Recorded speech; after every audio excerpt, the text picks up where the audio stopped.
Greetings, viewers. Welcome to the world of Winternaut, Tale of Cybil's Spear, Book 2, Chapter 6. I'm Silver, and as always, I'll be your storyteller this evening. And with me are our players AJ, Jeff, Ernie, Dustin, and Conrad.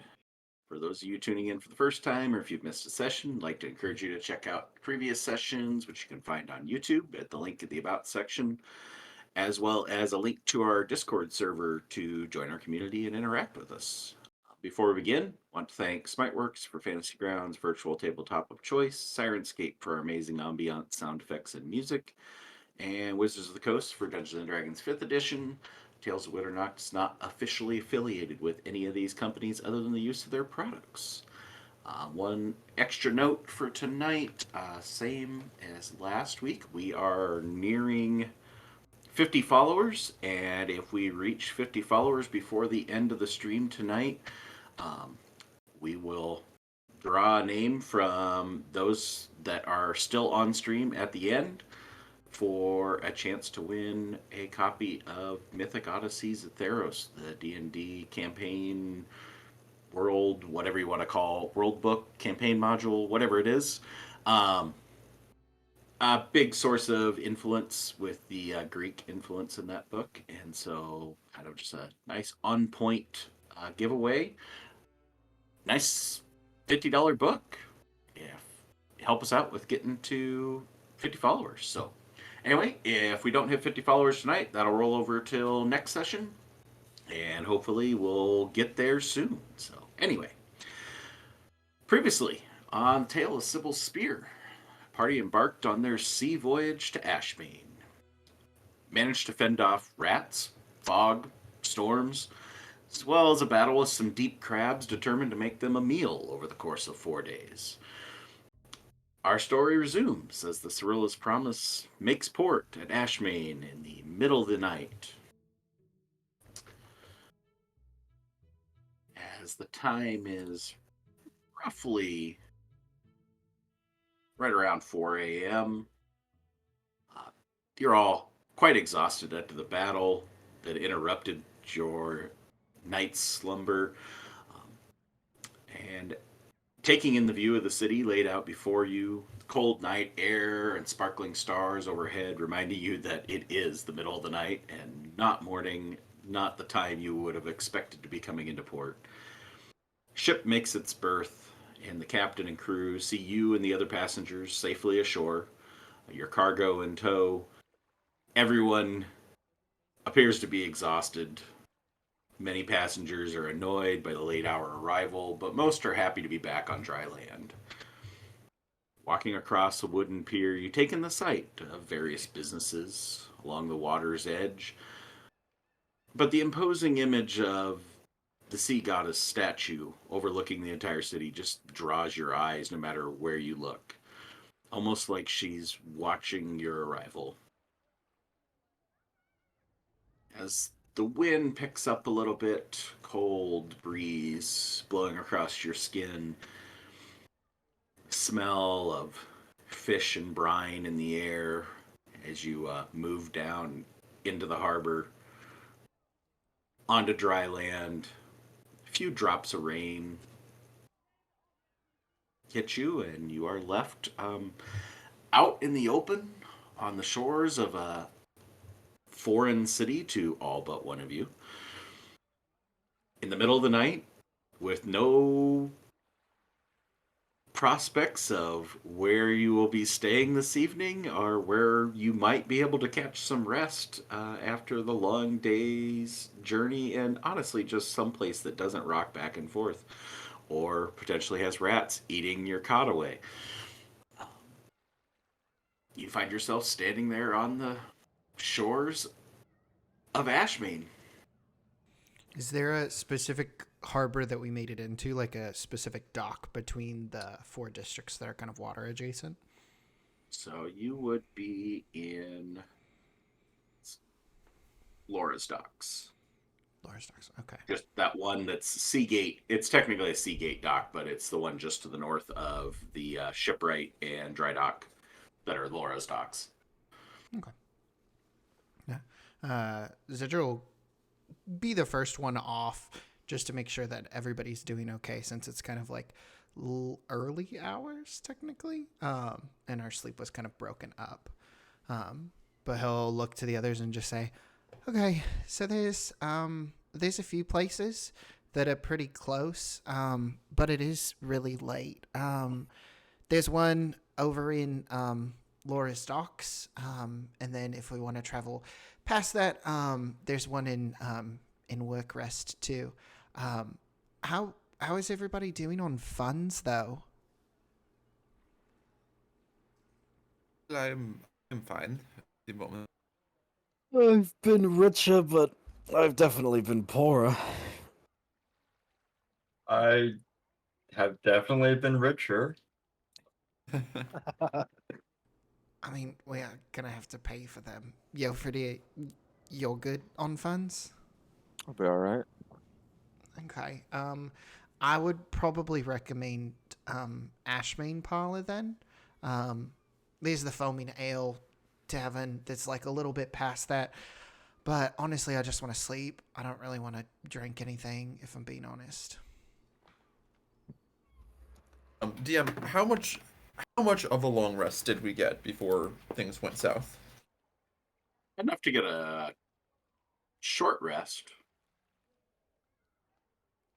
Like how much longer would we need? You'd have to start over at this point because you guys were in combat. Oh. Just out of curiosity, how long would we have slept? About Like 3 hours, maybe.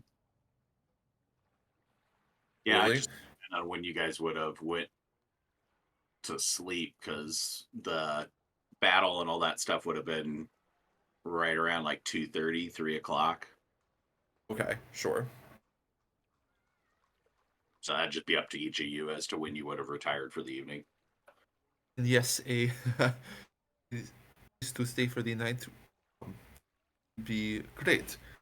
You mentioned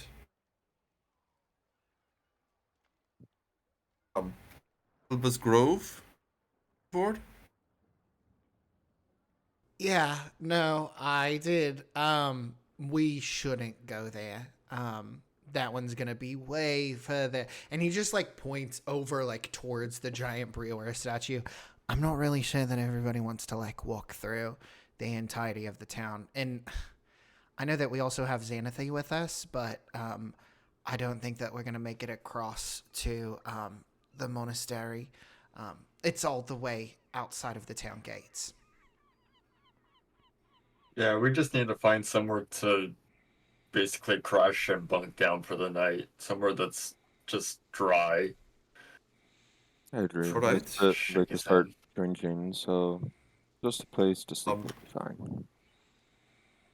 I mean, would the ship let us sleep the night, or is now that we're here, we have to get off? The ship's probably leaving somewhere else. Looking back at the ship as rain starts to fall, they are quickly unloading cargo and looks like they are not planning on sticking around. Yeah, I don't think that if we slept on the boat, we would still be here when we woke. Jofredier, you have Xanathy, all right? We'll be alright. All right, let's just make our way through Laura's docks and just what was that first place you said? Just Ashmane, really close? Ashmane parlor? Yeah. Yeah. Let's just go to the parlor and see what it's like. Everybody be Or- careful when you're walking, by the way. When the rain falls and the ash is going, it makes like this kind of like sludgy mess. And just don't slip. And he looks to see if any of the other passengers have already made the grave mistake of slipping in the sludge. Well, most everybody seems to be doing okay. They're all going quite slow because they're all tired, so nobody's in any sort of a hurry. But at this point, if you guys have been standing here talking at the edge of the dock, there's not too many people left around. They've all moved on. Okay. We'll follow your lead. All right. And Xedre will kind of wind through the like paths over through. Try to take a shortcut if you can, over to find Ashmane Parlor. Okay. It's a short walk, not too terribly far. Basically, equivalent about like 2 city blocks. Um, and find a very quiet tavern, not overly surprising for 4 a.m. As the rain continues to fall and starts to pick up speed, pick up quantity, and it is bitter cold rain as it is about 34, 35 degrees, just barely warm enough for it to even be rain. And so you find yourself at this brick building, thatch roof, standing 3 stories tall, kind of a little bit imposing against the other smaller 1-story buildings around it.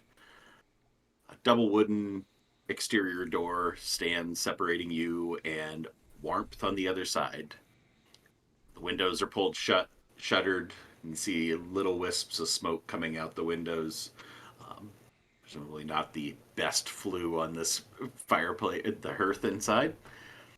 And there's a small little patio set out in front with some tables and chairs, but nobody's sitting out here. Nobody's out in the rain. Everybody seems to have retreated inside, but there's some sounds. A little bit of movement inside. There's some activity. Not enough that would make you think that it's very full at the moment.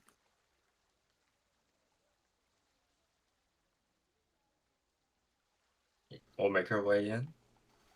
Xedre will lead the Okay. party over to the counter, if possible. What kind of people are inside? So, making your way inside, you count roughly 4 patrons at tables. One of them's passed out.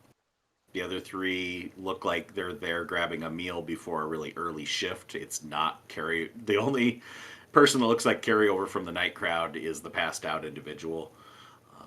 You're able to peg 2 people that look like they work here. One behind the bar who's kind of just sleeping on the hand, and there's a waitress moving her way around, just like trying to clean around the passed out guy.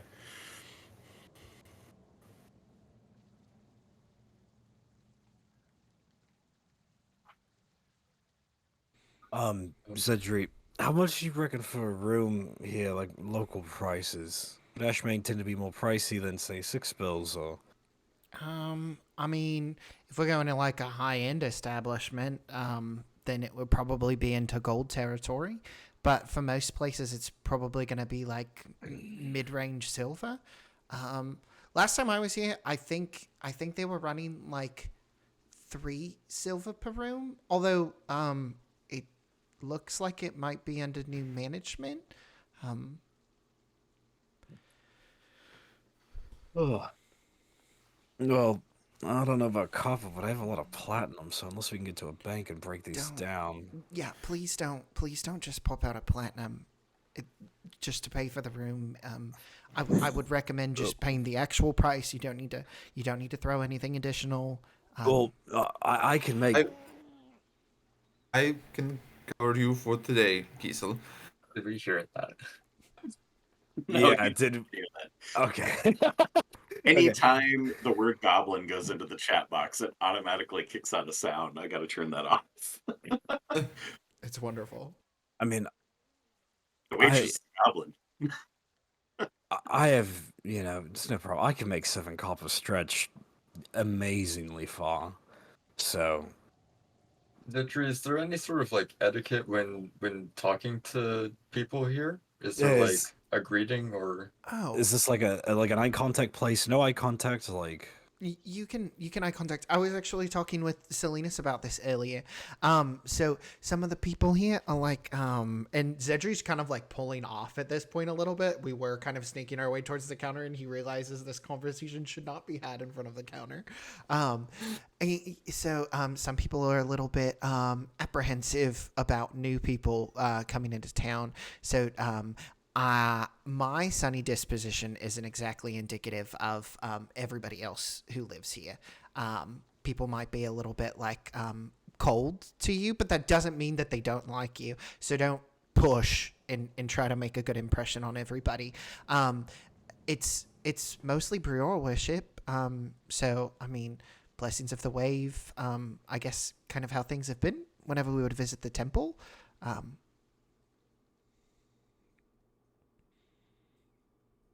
Okay. Okay. That seems doable. All right, let's go get some rooms and Yes. pass out. Really. So, taking in the sights of the interior of this establishment, it's actually quite nice establishment. The brick building kind of stands out in and of itself, but like if you guys are having this conversation, Jofredier kind of a little bit more of a time of kind of just standing back, takes in the sight of there's like decorative etchings in the bricks that make up the walls. Um, nice wood plank floors, no straw on the floors, Xedre. We have high end establishments here in Ashmane. High ceilings, 13-foot ceilings standing up above you. It's quite the little bit of opulence with that much size to it, but firelight coming off the hearth, little bit of dancing torchlight coming from a couple torches scattered around the walls to try and complement that hearth light. Furniture looks pretty nice, nice comfortable furniture. The guy looks quite comfortable sleeping on that table. Um, and probably the big thing that kind of stands out within here is that the bar that this woman is sleeping against is very ornately carved wood with some like intricate designs on the spindles of the posts going up to the ceiling in the couple on each of the corners. Um, nicely carved kind of lattice work that goes blocking off view of where the kegs and everything like that is stashed. And as to decor, mostly it's the etchings and the bricks on the wall. There are a few like heads of different trophy hunts hanging on the walls. Not very many. They all look quite old and not in the best repair.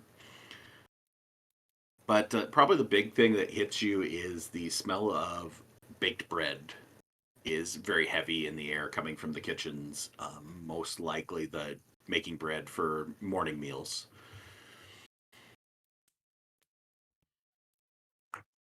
And as you approach the counter, see this fairly young human woman kind of propped up. Eyes are closed. Little bit of a snore coming out. Doesn't notice you approaching. Alfred will walk up to the counter and sort of like lightly like wrap his like fingers onto the wood or onto the counter and then say, "Oh, excuse me," and see if that like She like wipes at her face, like that drool or anything. terribly sorry. I I'm sorry to wake you. Oh no, Oh, I was fine. I was awake. Um, yeah, yeah. She can get your order over there. oh, we don't really need anything to eat right now, but thank you. If we could just get three rooms, or how many uh people can you fit in a room? I mean, they're pretty large rooms. Uh, you know, Whatever you recommend they, for the five of they each us. got two beds in there. Oh, we got 4 rooms available. And she goes and like looks at the log. Never mind, 3 rooms available. I So think we'll take all 3. your sleeping friend there. No, not him. Just the 5 of us here. Yeah, but what about the one that? Never Yes, mind. yes, them as well. So 3 rooms. All right. Yep. 3 rooms. That's gonna be 15 silver for the. Just kind of like looks, sees subtle little bit of sunlight starting.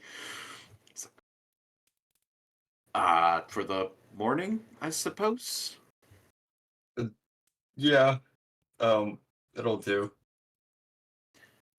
Do you need food or anything? We don't have a whole lot left over from last night, but I could probably get something heated up. Surely we can catch the fresh pot in the morning, but I think we need rest more than food. Yes. Xedre lay Alright. down 1 gold and 5 silver to cover all the rooms. All right, that'll work. Elwyn over there, she can show you up to the rooms. Um, there's one up on the top floor and 2 on the second floor. The other ones are occupied, but she'll get you set up. The linen should all be clean. If not, she'll take care of it. She just waves over at the waitress who comes over. Yeah, follow me. He'll turn one last time and say, much appreciated. Thank you so much for your time. Um, Little goblin woman will lead you up the stairs. Are the rooms next And- to each other at least? The 2 that are on this floor are next to each other, and then of course the third one's not next to it because it's on the next floor. But they're about 15 by 15 foot rooms. Pretty, just a couple beds and a chair. Nothing extravagant to them. Wood floors, no floor coverings. Sheets look like the beds have been made. Anybody's guess whether the linens are actually clean. That's your call. But don't see any sign of there being any additional rooms up here other than just the rooms you guys have occupied and the ones she indicated are already occupied by others. So there's no sign of any sort of a washroom or storage rooms, anything else. It's just pretty much 3. There's 3 rooms on the first or on the second floor, 2 rooms up on top, and they're all just guest rooms. So all right. Well, I guess the question is who's bunking with who? Me and Salinas can occupy one room together. The real question is who wants to bunk with Xanathy. That'll be fine.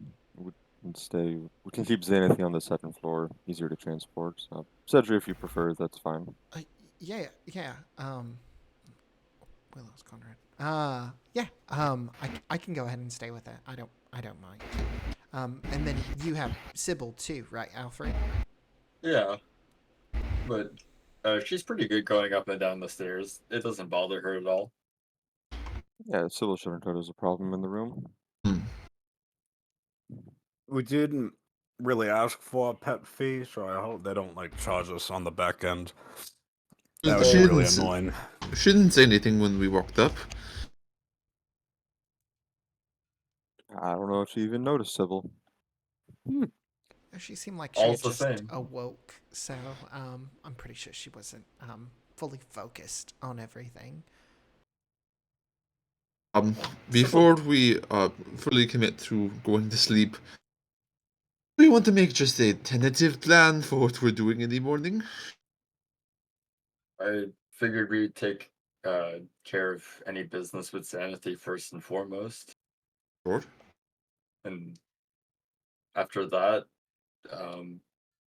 should we start on working with how to talk to the Oracle? That is one option. Go check on Xedre's family. Honestly, if you want to go ahead and see the Oracle, I think that we should probably prioritize something like that first. My folks are going to be at home anyway, so it's not really too much of an issue. The the other big thing that I wanted to mention is that there's kind of three houses of import here in Ashmane. There's House Vincine, there's House Redus, and then there's my house. But the only thing that I would be careful about is if you run into folks of the Redis name, sometimes they kind of dabble in like illicit activities. It's kind of how they got their rise to nobility. So I just want everybody to keep an eye out. Outside of that, I mean, if we're not messing around and looking for trouble, I don't think anything should find us.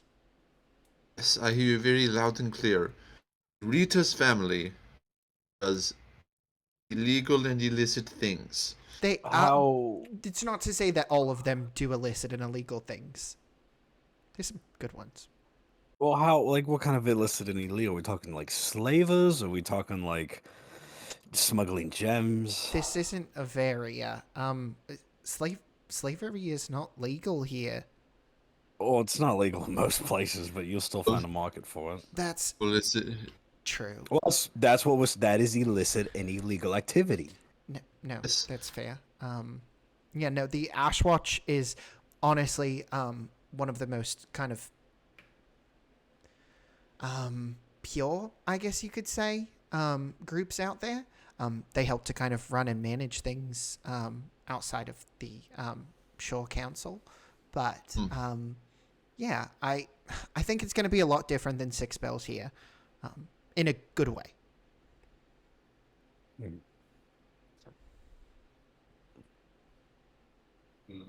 Maybe we can at least maybe slouch our backs a little, not be so on edge, but you know. Well, we should still keep our edge. Should we look for uh, jobs immediately? Yes, that, Well, we'll have that to was, look at jobs at some point, but immediately is more the question. that was another one of the things I was going to bring up is checking out where the Adventurers Guild is here. And the last one would be to perhaps put out feelers for finding bookseller. Yeah, yeah. No. Maddox. Yeah, we're gonna have to go outside of the city proper in order to be able to get to the monastery, like I was saying earlier. But it should put us right by the tower, so you can kind of see what that's about, and maybe we can try to plan something on the way of dropping off Xanathy with the Aesophis. Yeah, it sounds like a conversation for the morning.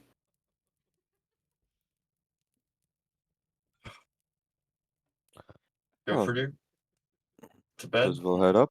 Everyone enjoy the few precious hours we have left of rest.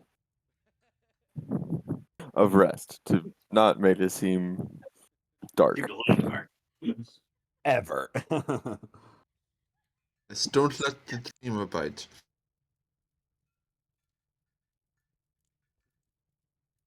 All right. Let's retire to your rooms. Anybody have anything else? Otherwise, turn in for a long rest. Diesel does. All right. Is there a window where we are? Yep. Okay. I'm gonna put my stuff. Is there like a blind? The shutters. Shutters. Okay. Yeah, I'm gonna close the shutters and the blinds and everything to try to keep as much sunlight out as possible. And I'm gonna put my stuff up against it. That way, no gust of wind will let light flow in here. Trying to black out the the window as much as we can. All right. Yeah. Outside, as you guys are all retiring to your rooms, that rain has turned to a heavy rain, thunder, lightning. Every once in a while, you're getting the flash of lightning before it ends up turning over to the dawn light starting. So thankful to have avoided the storm and got into port just in time. Linus, Yes. I don't want to sound superstitious or off focus or anything, but I have a question. The last couple weeks that we have been sleeping naturally, as one does sleep,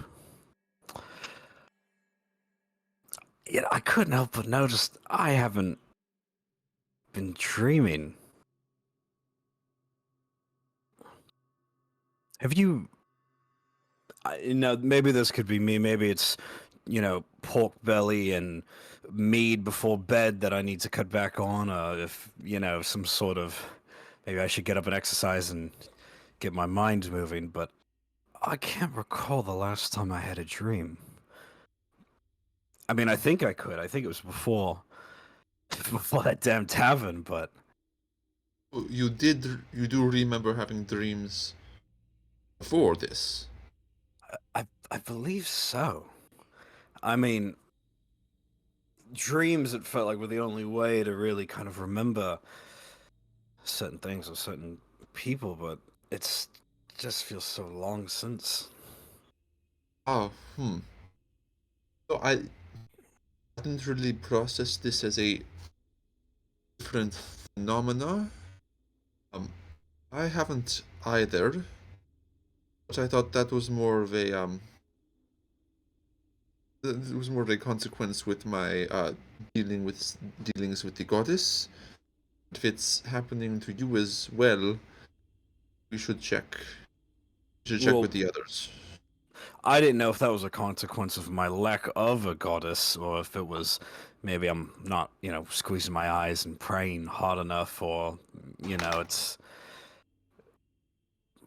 But yeah, it's just I haven't really been having, not saying I would have the most vivid dreams. Sometimes it's superficial. You wake up in your underwear with a sword in the middle of a forest, and some lady comes from a lake, or you're at like a school function and you have to recite the alphabet backwards. Sometimes it's, sometimes it's just stupid, but the fact that there's been nothing at all, it's, I don't know. I'm having a hard time shaking that. That is strange. Hmm. Um. Hmm. And the two Firehearts are more in tune with all of that, higher power type stuff. So if they're not having dreams either, maybe it's a consequence of our, you know. Yes. Um. Oh. Goosebumps. No. It is something that we should monitor, and perhaps something else to ask this famous oracle about. I mean, if Alfred's dreaming, maybe it could be with that, damn thing that he's got. Yeah. No. That's lots of things to be worried about. Truthfully, the only person in this group that I'm not constantly worrying about is Jofredier. That is true. Although, maybe it's worrisome that he doesn't give us anything to worry about. He's really the only one with his shit together. Or is he? See, those are things you don't know sometimes. It just makes you anxious, Sometimes you can't be so sure of what you know, and you can't be sure of the unknown unknowns that you don't know, and then now you're not dreaming, and... Oh, this talk has put me on edge. Well, not to be hysterical, it's something that, over the last few nights, being on that damn boat, just something that I've been thinking about, so I just, try not to keep Yeah. things to myself like that. No, but I have something new here. Would you mind if I tried it? Sure, is it gonna help us sleep better? Um, well, if you sleep better knowing something is guarding you, then yes. beneficial. Salinas, for the first time, is going to cast Guardian of Faith. So he uh, goes over and pulls out his like little pencil and on the just straight on the floorboard sketches out a very rough symbol of Aurora, just her symbol, and as he mutters a few words, it glows white and then expands up. There's a 6 foot tall warrior. Um, it's just a suit, basically like a suit of armor. It's a kind of hovering suit of armor, a big tower shield with Aurora's symbol emblazoned on it, and holding a mace in the other hand.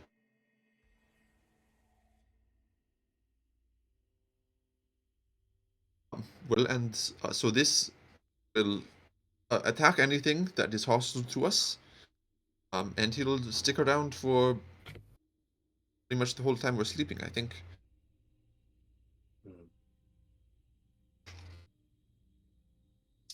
Well, I'm sure any pickpocketers will definitely get what's coming to them if they try to break into this piece in the middle of the night. But thank you, Salinas. I mean, it's not. It's what I can do for the moment. Mm-hmm. No, it's good, and he's tall, so there's that too. Yes, I could try to make him your height next time. No, make him taller. If you can make him 4 heads taller too, the bigger the better, honestly.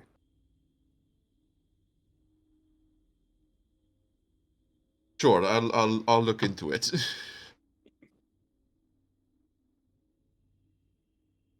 And Kiesel's gonna, after that, start taking off his armor and getting wind down and ready to go to bed. Go to bed. This will do his However many minutes are left up after this conversation of darkness. to his normal routine, and just a quick click of prestidigitation to dry off the clothes so they're not dripping as we kind of disrobe and get ready for bed. All right. Anybody else? Yeah, Alfred is gonna take a small thin wire and trace it along the outline of the door and cast alarm. Alright. While he's doing so, he'll sort of take a moment to look inward and in himself and try to speak in a way.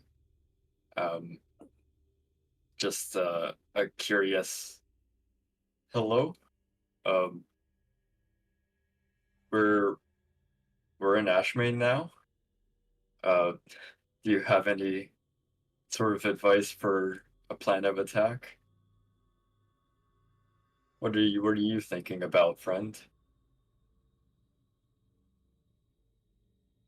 Give it a few moments, waiting for some sort of response. Not sure how that's going to actually go. Silence. All right. Alfred will sit in silence for a moment and take the last few minutes to give a quick prayer to Infernus before just passing out.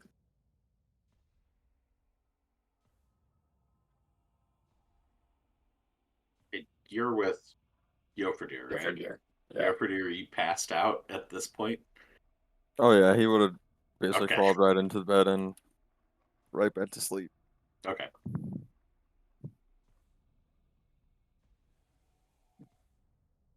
Xedre will do some. Xedre, anything? He'll do some late night prayers between he and Xanathy. Most of them Briora leaning, but just the smallest bit to Infernus as well. Perfectly balanced, as all things should be. and then he'll go ahead and go to bed. He does stay up for a while, and it's definitely a restless sleep, with the lack of dreaming finally kind of like getting to him. But that'll be his evening. All right. So as you pass your requisite 6 hours of rest, um, do you all just go for the minimum? Do you guys sleep in? Back being able to have a good night's rest. Obviously, at Jofredier, you're missing your wake up time because you wouldn't get a long rest before you have to go. So that's your And call. If you want to go play that exhaustion game again. I'm gonna get the long rest, and then I'll have a late morning workout session. How comfy are these beds? As compared to sleeping on the ship, they are amazing. Mm. Mm. Then yeah, we're sleeping in. I'm sleeping in. It's more comfortable than the fucking boat. Yeah. Alfred's still a bit restless. He'll probably take like 7-ish hours. Okay. Xedre will take the minimum. He's as soon as he like feels like he can get up, he's gonna get up, try to start the day, get everything ready since we're gonna be taking Xanathy over. All right, so that puts you about 10 a.m., 10:30 ish. If you wake up, put your things together. Anybody has any morning activities or just heads downstairs? Jofredier does his. Well, when he does wake up, he's gonna go do his. Just a quick run around the area since he doesn't know the area. Just gonna go out real quick, do a shorter run, some in-room workouts, and then he's gonna be waiting downstairs having some breakfast by the time everyone comes down. Say, as to avoiding getting lost, a matter of if you just stay along the shoreline, you just kind of go down out of Laura's docks into Old Snapper, which is mostly seems to be like warehouse district. You see, there's quite a bit of activity at 10:30 in the morning. Um, so individuals hauling stuff into the warehouses, things going out to boats. It's not one of the piers has a couple ships at it, but the other one's empty. Um, Seems to be pretty quiet. And you make your way around the harbor past this, what appears to be a dry dock, what appears to be a shipwright where they're building new ships, and over you get to a wall heading into Ritas Plaza, and give me an insight.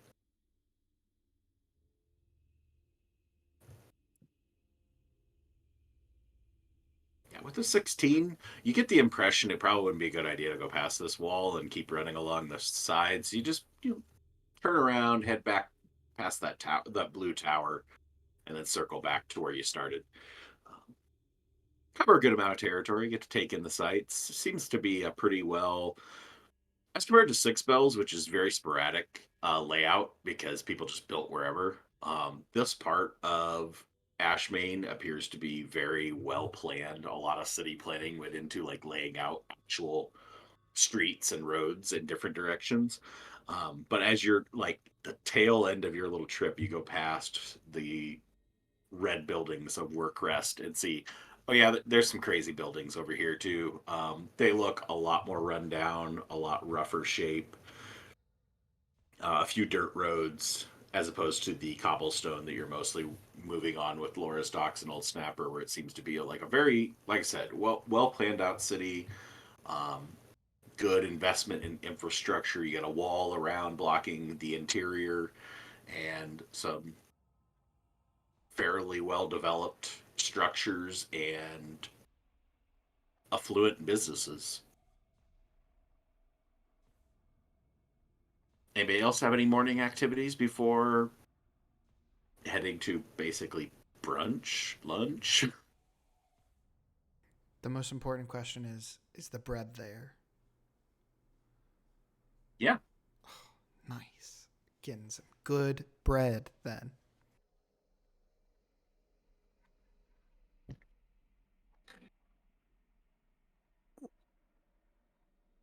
Yeah, All right. Alfred. Nobody else has it. Oh, go ahead, Albert. Oh no, Alfred would just he'll go down about the same time as Jofredier. Take Cybil on a slightly shorter walk just around the premises basically to let her do her business. And then come back in for brunch, have some nice bread. Okay.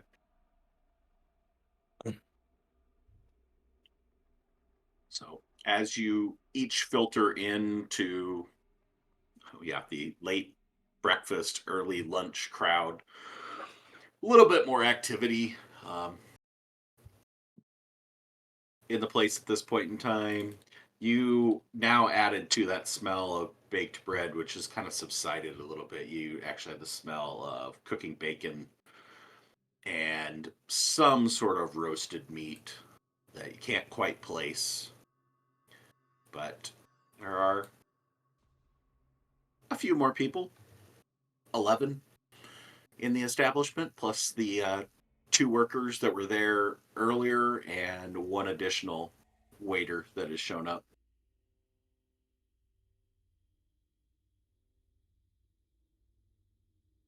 Sorry, waitress.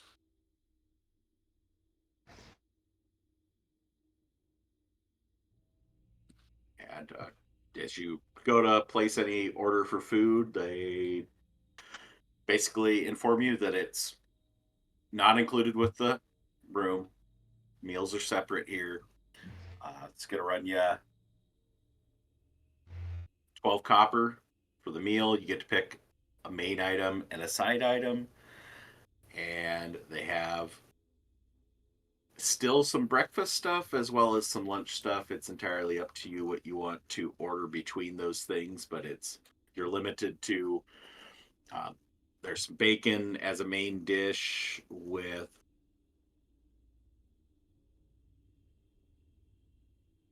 um, main dish is there's bacon available. There is kind of a lime flavored,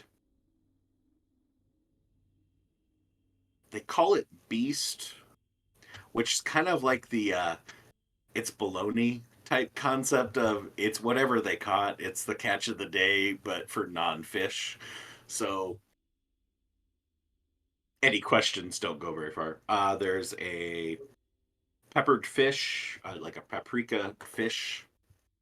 Yeah, and Xedre's excited for the fish dish, as well as spicy stuffing in a turkey breast. So side items, got some baked peppers, pickled cucumbers, so pickles basically, uh, rolls, and rye bread. I might have Please. missed. Go ahead. I might have missed this, but is it still raining in the morning or no? No, it's cleared off.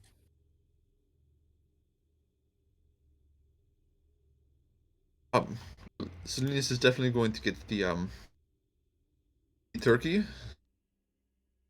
and probably a roll to go with that. That's good. That's a good brunch meal.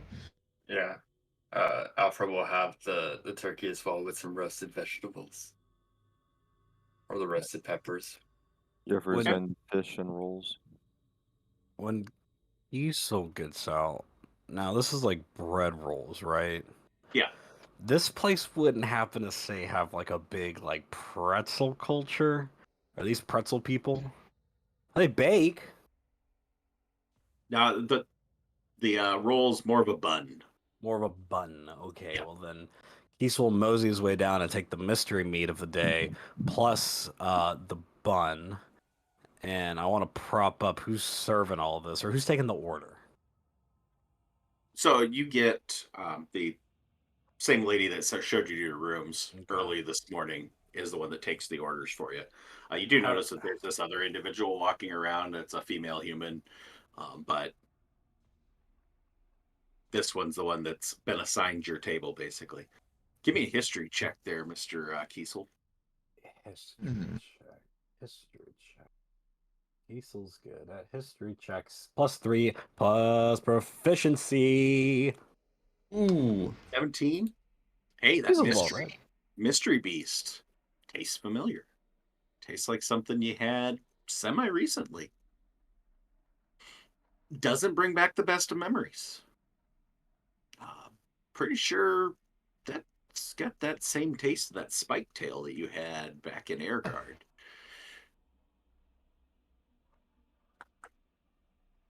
Ah, it's definitely an acquired taste and one that I don't have. I want to chat up the goblin lady who's working. Yeah. What do you need?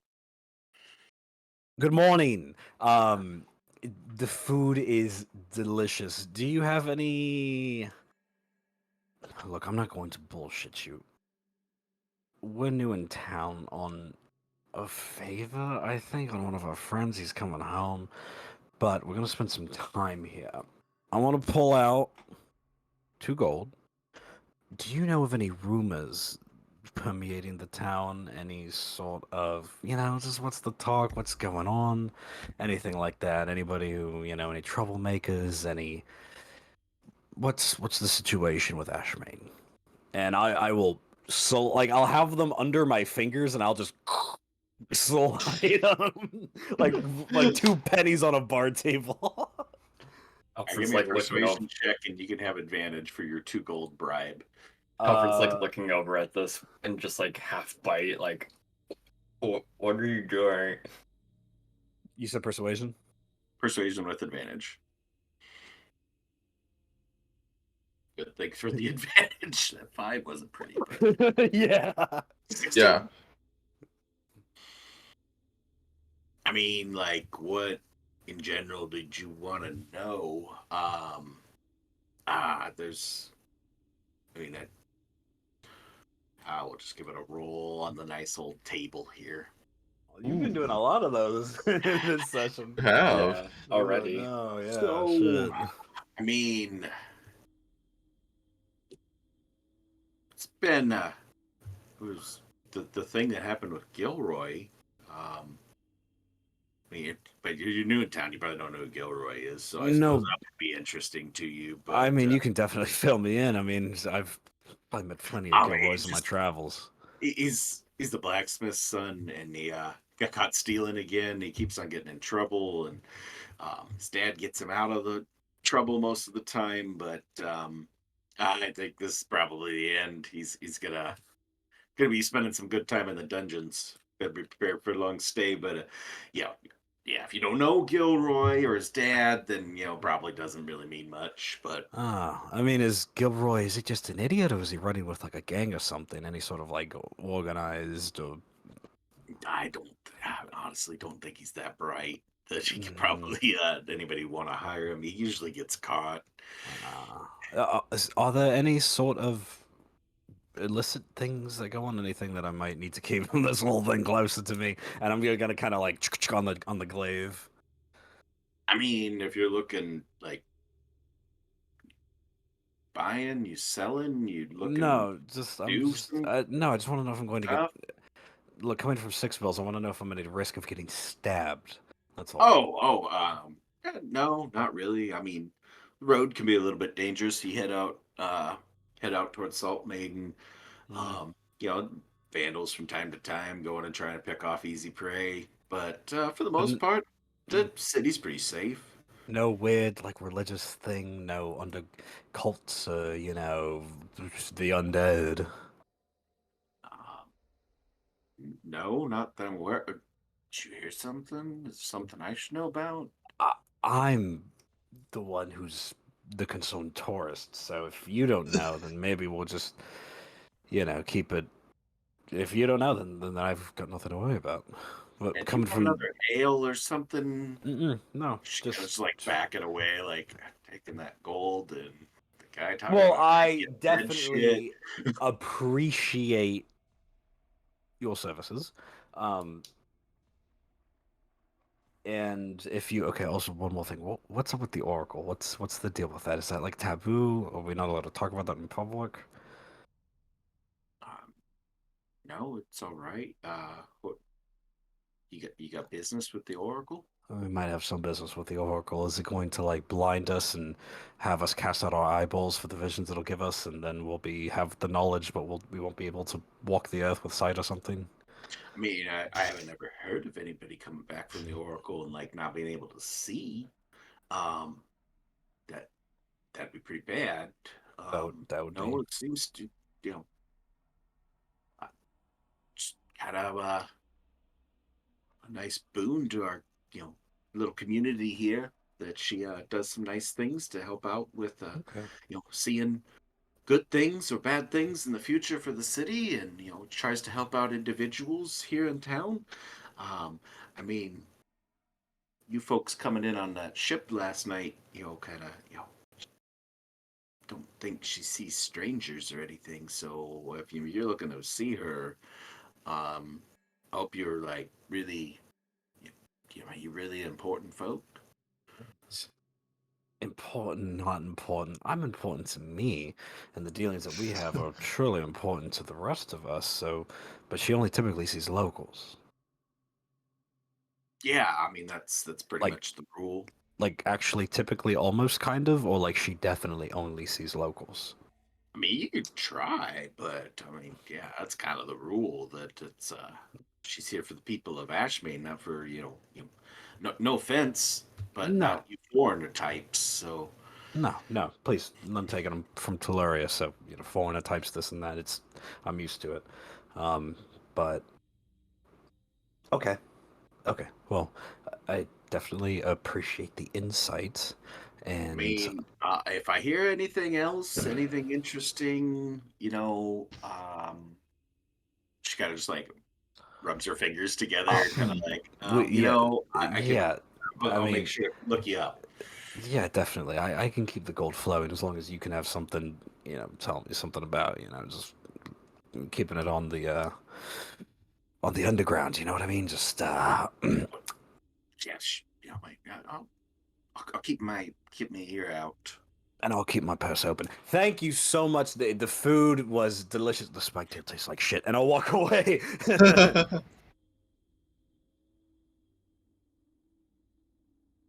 And that's it. I'm Okay. gonna walk back to the table and try to chow down on the meal that was paid for, even though I'm like,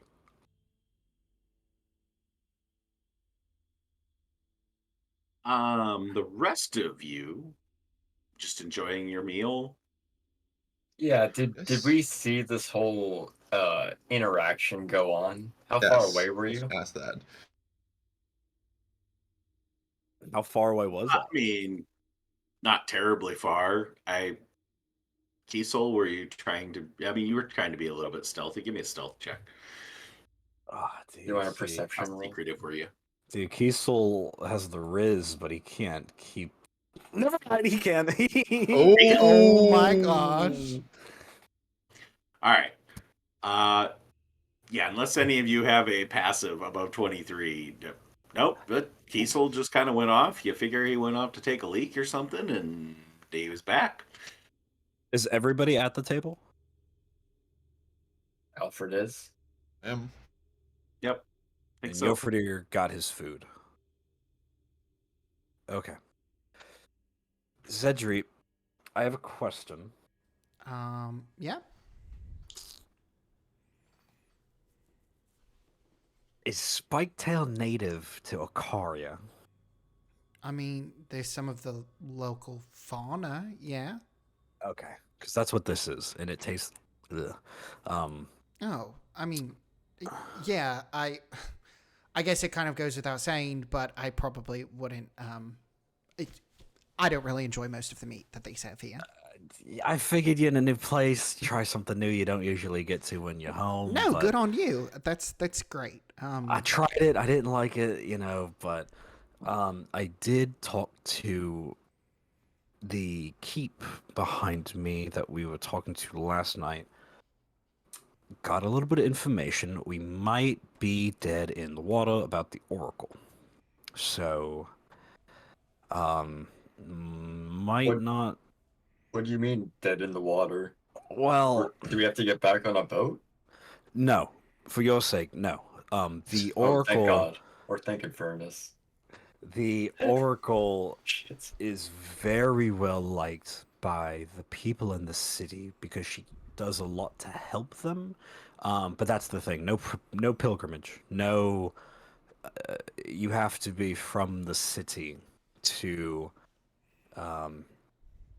take advantage of the gifts that the Oracle offers. So if what I was told is that if you're not from the city, you're not really getting a whole lot. Now I don't know, because we are a very talented group of speakers. If we could maybe find a way, if maybe the Oracle's already seen this conversation happen maybe a week ago, but maybe Xedre might be the only one who could take advantage of that. I'm not saying we don't try, but it's from what I was told. Oh, right. Since Xedre's from here, would we be able to speak to the Oracle on sort of through Xedre? Well, I don't know if it's like because the oracle's all seen and everything, so I don't know if the oracle will only answer to and specifically about the things Zedri has, or if we can give him like a grocery list of like things to ask and then she could answer that. I'm I'm not. right here. It's it's perfectly fine. I mean, if we need to leverage the fact that I'm from Ashmane, I don't mind doing that. But you also do know that if we're taking Xanathe over to the Aesophis Monastery, then that means that everybody is hopefully going to be in the good graces of all of the monks there. Between that, if I introduce you to my family, I mean, if you're welcomed into their homes, then it would make sense that you would be welcomed in with the Oracle too. Yeah, but I mean, And I do have a letter of introduction from the Church of Aurora in Six Bells. I don't know if that would help or not. yeah, but I mean, I could live here for 20 years, but who's going to consider me an Akarian? You know what I mean? She might just only help the people that are from this city. That's just from what I was told. I was also told that Gilroy is going to the dungeon because he got caught stealing again. The And the blacksmith's son? yeah, that moron. Oh. Apparently his dad's been bailing him out, but I don't think he's gonna get bailed out this time. Something about putting him in a dungeon to teach him something. I asked if he was with like a gang or something, and she just said no, and she felt bad for him because he's an idiot. Yeah, he's just not. He just does the wrong thing of his own accord. It's kind of surprising that he just always makes the wrong decisions at the wrong time and wrong place. I feel bad for him. Yeah. Also, there's no real sense of organized crime. I tried to get a feel if there was any cults or gangs, but really, if you walk outside the city, you might get stabbed. But I mean, isn't that everywhere? Well, So. I mean, we're not going to uncover the entire underground network in the city by asking one lady at one tavern. No, but if there's if there's like a Beckoner equivalent here, I would have wanted to, just be, like sometimes I don't know. I just, it's what I asked. Okay, it's what I asked. You want me to reach out to Jenica? That would help. I just didn't want to get caught off by surprise. I don't want to come back here into this tavern in a week and, suddenly they're dead or not dead anymore. So I just wanted to get a, general feel for some things. I can see if Jenica has any contacts in the city. If we could maybe start there. Definitely, I feel like that would be a good reach out.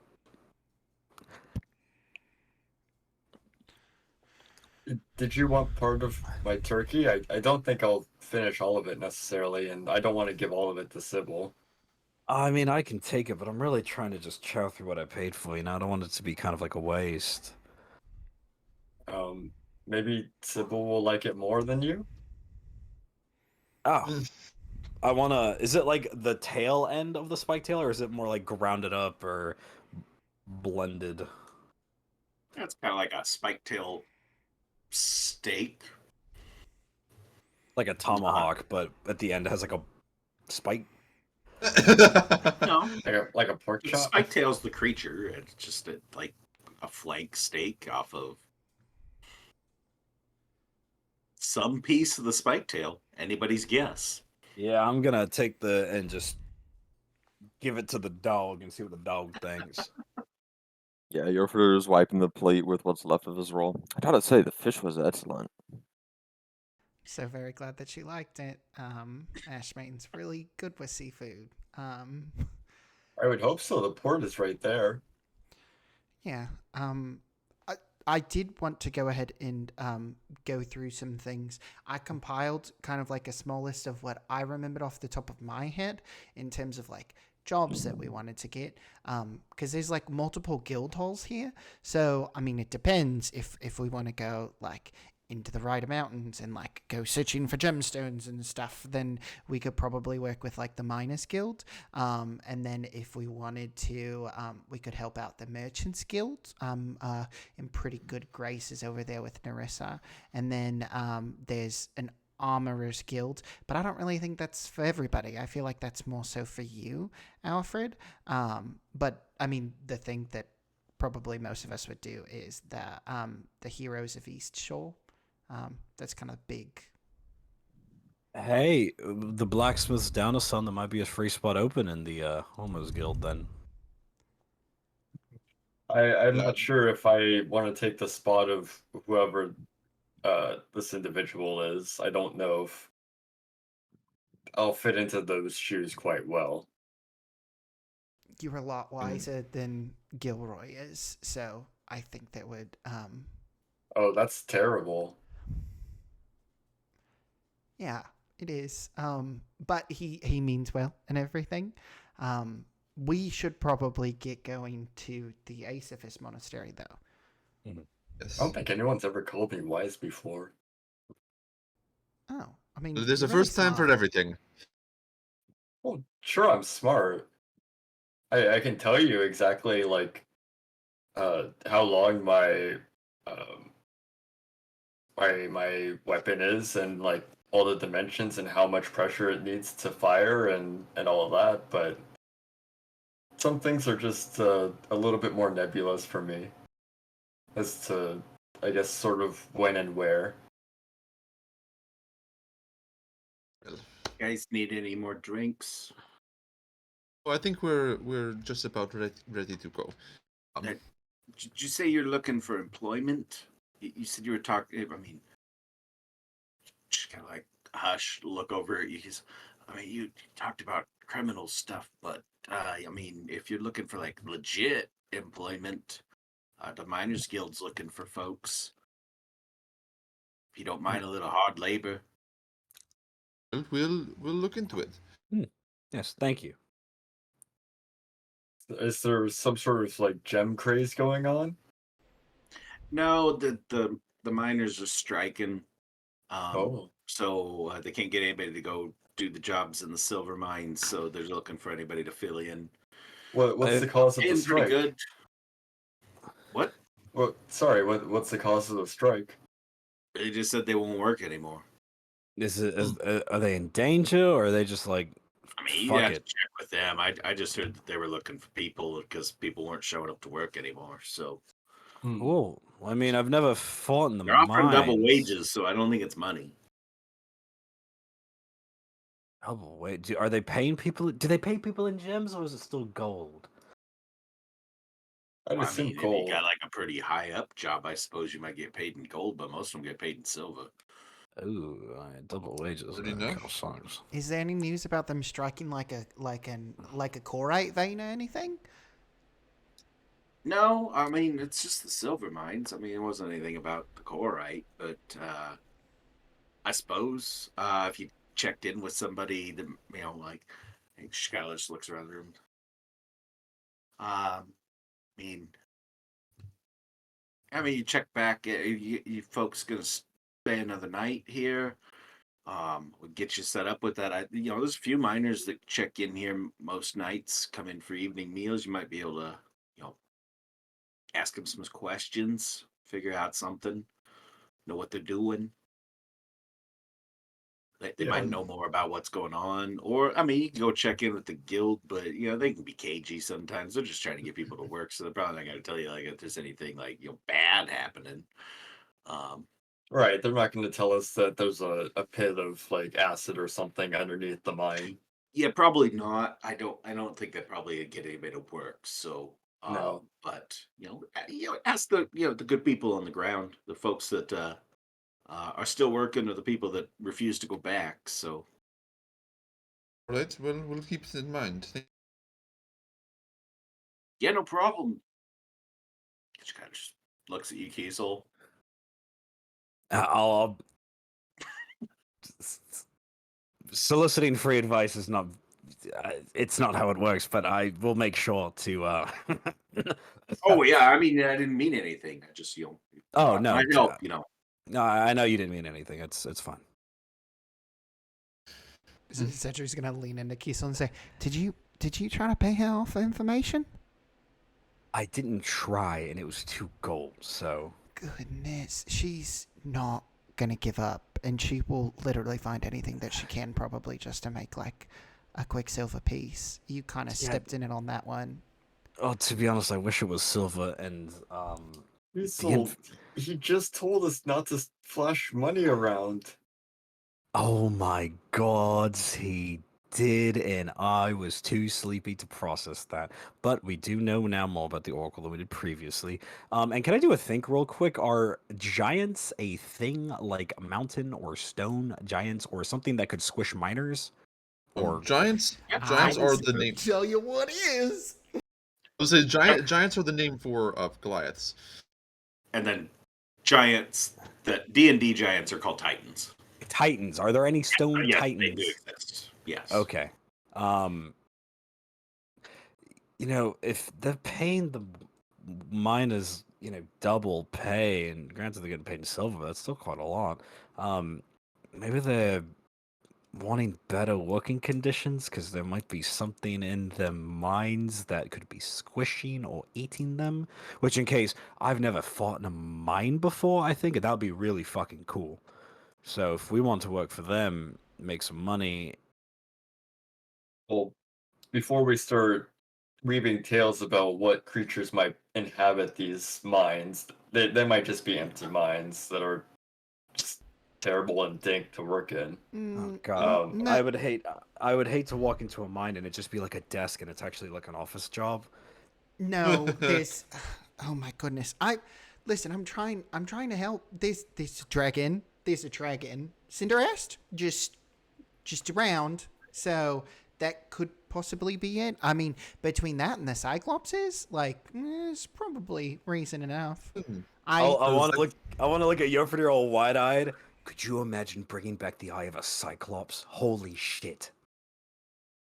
Perhaps that is a lead to follow up on, as well as the heroes of the East Coast. East Shore. That's what the guild. East Shore, right? East Shore, Best Shore. Eh, You still imagine a Cyclops door knocker. Oh my god, we need to get to those fucking mines after we do the whole Xanadu thing. Of course, I would want to. Perhaps. Oh, go ahead. I was like, maybe we figure out what's actually happening before we start coming up with these fantasies. Does the dragon claim to any of the mines? Are they encroaching on the dragon's territory?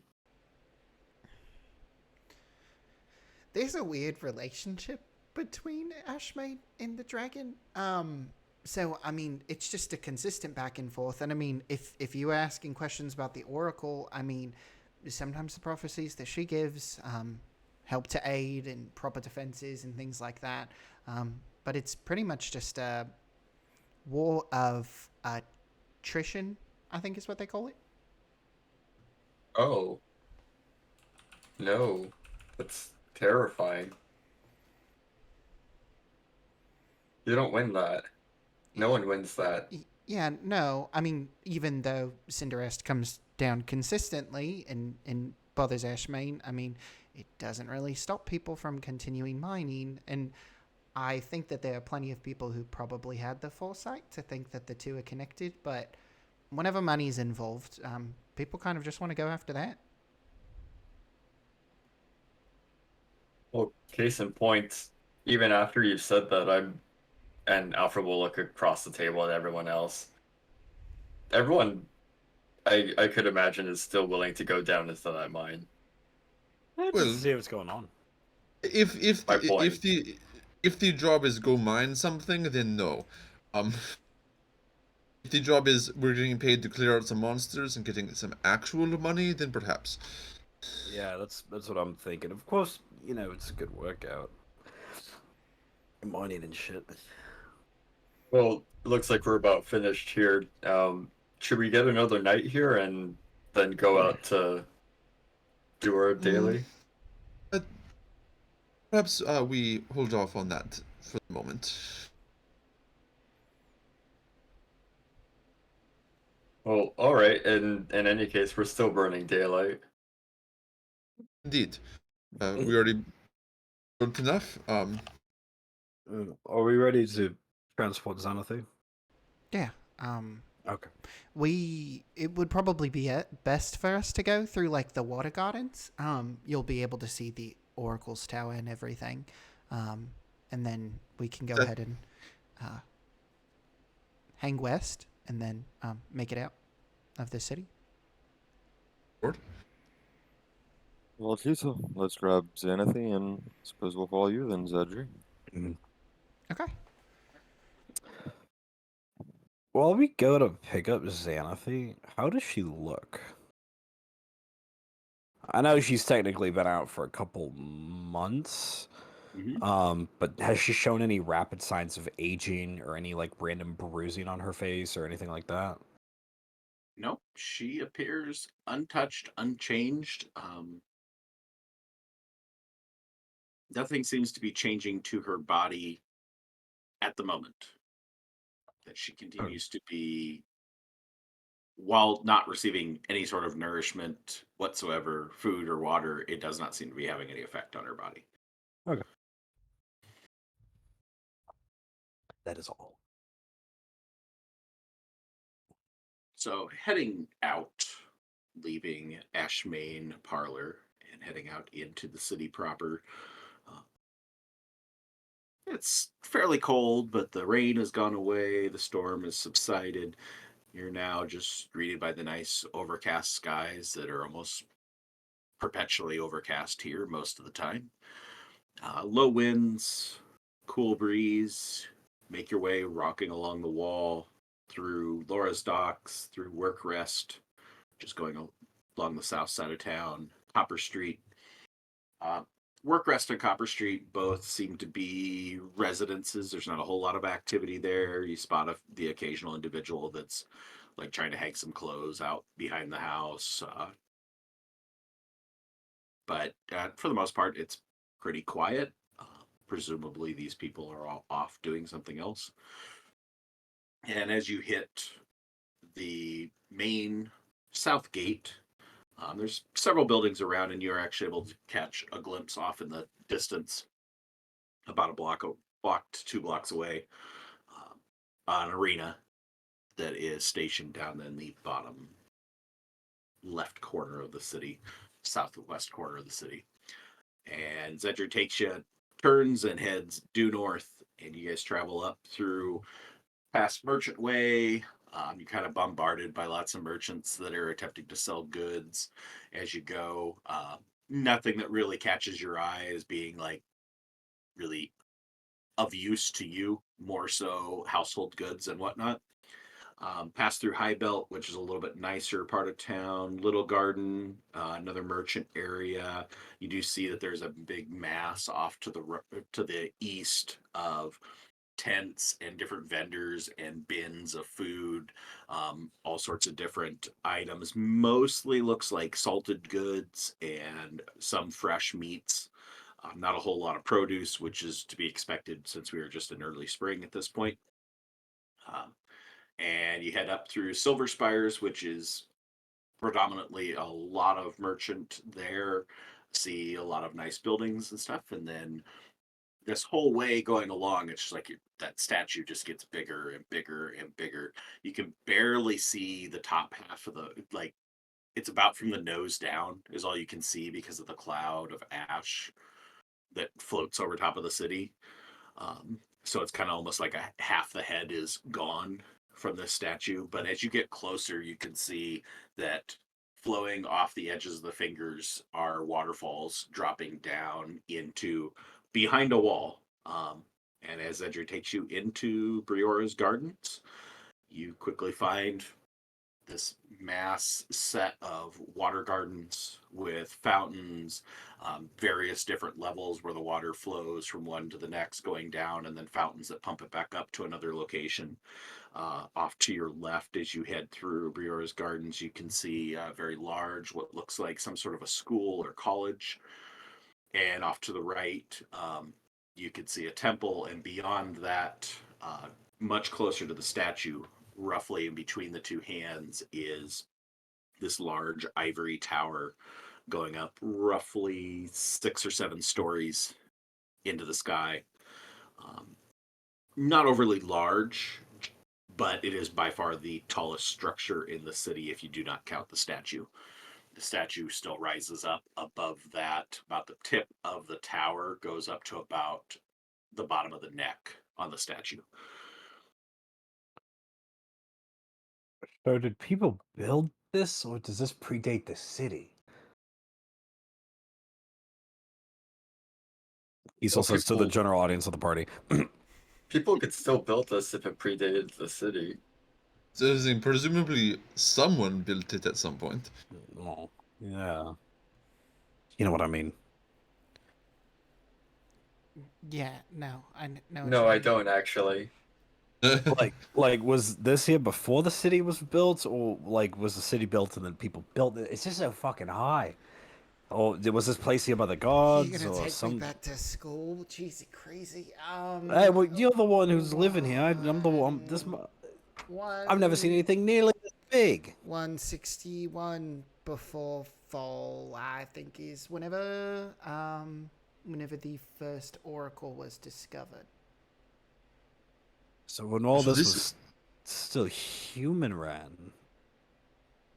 Well, yeah, there's a big mixing of the populace. I mean, this place isn't mostly fire hearts.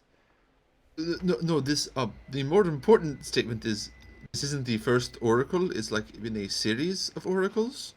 Is this like Briora's oracle? Can I be completely honest with you?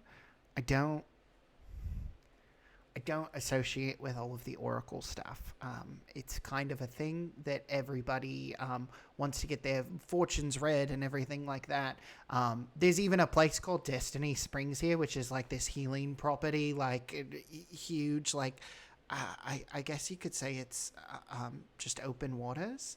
But even that, like the title. You kind of got to like seize it for your own self, right? If you're going to have somebody else tell you, then like, is it really your own will? I mean, even whenever we were back inside of and he'll kind of like look around. Okay. Whenever we were inside of the dream and we were all inside of that room and it was all of our families, like all of my family with me, and I had that choice. Part of it was, if everything's provided for you, then are you really achieving it yourself, you know? And you've got to like prove your own worth. So I don't, no disrespect to the oracle, but no, I didn't really pay attention in history a lot. So there's something in the water that spawns these oracles. So you're saying that there's some sort of like gross commercialization of getting your fortunes read, and it's like, like what the fuck? Like you're paying money to go and be your own person type thing. No, I'm sorry. I got really hung up on the whole Destiny thing. Those are two totally separate entities. Destiny Springs is its own thing, and people want to commercialize it, and there's been like this huge push from, once again, House Raiders, to make sure that they could charge for people to kind of like come in and like use the waters for all of their property. And they bottle up the waters and they sell it to you for like 3 gold, and you're like, oh my god, I saved up so much money, and then it's like, it's just water.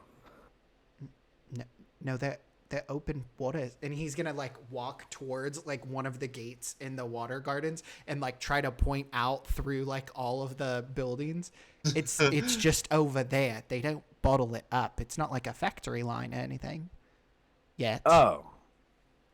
Yeah, that'd be inhumane. So it's like a public bath. Yes. It's probably a big sounds- tourist attraction. I mean, it sounds nice. It is. think- It was a big tourist attraction. That's part of the problem.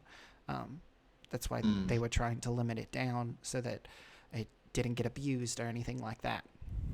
And then they were probably selling like portraits where it's like, I had my feet washed at Destiny Springs, and then it's like, you know what I mean? No, I think I'm trying to understand what you mean. Like it's like, like look what they're doing to the fucking place, these people, and they're taking advantage and cheaping it out and blah blah blah blah blah. No, the portraits normally happen during the Banquet of Shadows. It's okay. Yeah. Right. We're getting a little bit into the weeds here. How much further until we get to the monastery? Oh, it's out of the town. I just wanted to stop by so that you could see exactly what it is we might be getting into, and I'll gesture towards the door Sure. one last time. You gesture just as you guys are stepping out of Briora's Gardens and into Dragon's Gate, and pass a very large, nice estate off to your left, to several other buildings. Don't really pick up on any particular function of anything. As you near the gate up ahead, you do catch sight off to the right of, there is a big walled structure, but in front of it is a small keep. And proceed out of the city proper and down a road, which for most of you is probably a little bit, where are we going now? Oh, before, was there any like symbol or like insignia on the keep, or just a normal gate like we've passed through before? Yeah. I can post that in our chat. I don't have it loaded into Fantasy Grounds.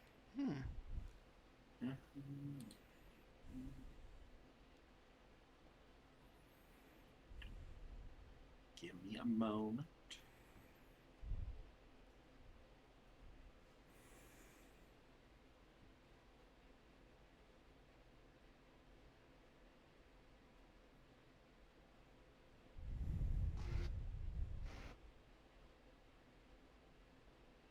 Okay.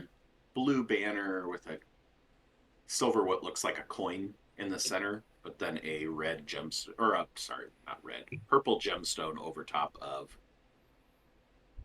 the silver coin.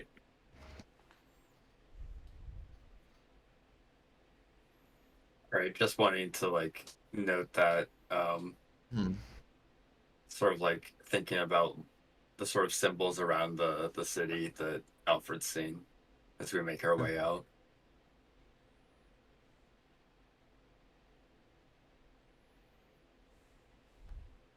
As Xedre leads you further down this road, heading further and further away from the protections of the city walls and the city proper, as you head off into the woods. As I just got the street sounds going, we'll switch to the voice sounds. Like that was, it's a bustling city. So as you pass through these trees, don't seem to be heading anywhere. You're heading off, like, it's like Xedre's leading you off into a forest for some unknown reason. As you go, every twist and turn of the road just looks like more trees ahead. And finally, he's up ahead of you just a few feet, and he turns and heads up a little dirt road. And up ahead, you can spot a large structure that you presume to be the monastery. And as you approach the front door, Salinas.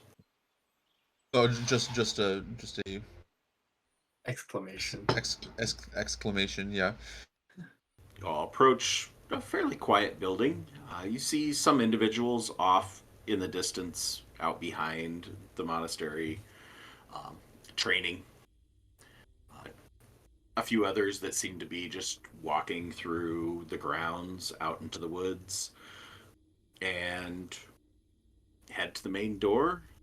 And entering, there is a male merfolk monk. Just looks like he's on a perpetual watch, standing just inside the doors. He just gives a polite bow, very reminiscent of Xanathi's bows from times lost in the past. At this point, as he greets you, Alfred will go welcome ahead to the and monastery. return the bow. Yes. Thank you for having us. We're here, and he'll turn quickly to Xedre. We're here to help our friend, and he'll kind of gesture towards Xanathi, one of the monks with this specific order. She journeyed with us to Six Bells, and she's fallen into a little bit of a. Sorry, Xedre? Yes. Skiptress? Yes. Oh, yes. Yep. Master Artemis told me that you would be arriving. I've been watching for a good, better part of a week now. It's terrific you're here. It goes and kind of signals over to the side to a female catfolk monk who goes, go get Master Artemis.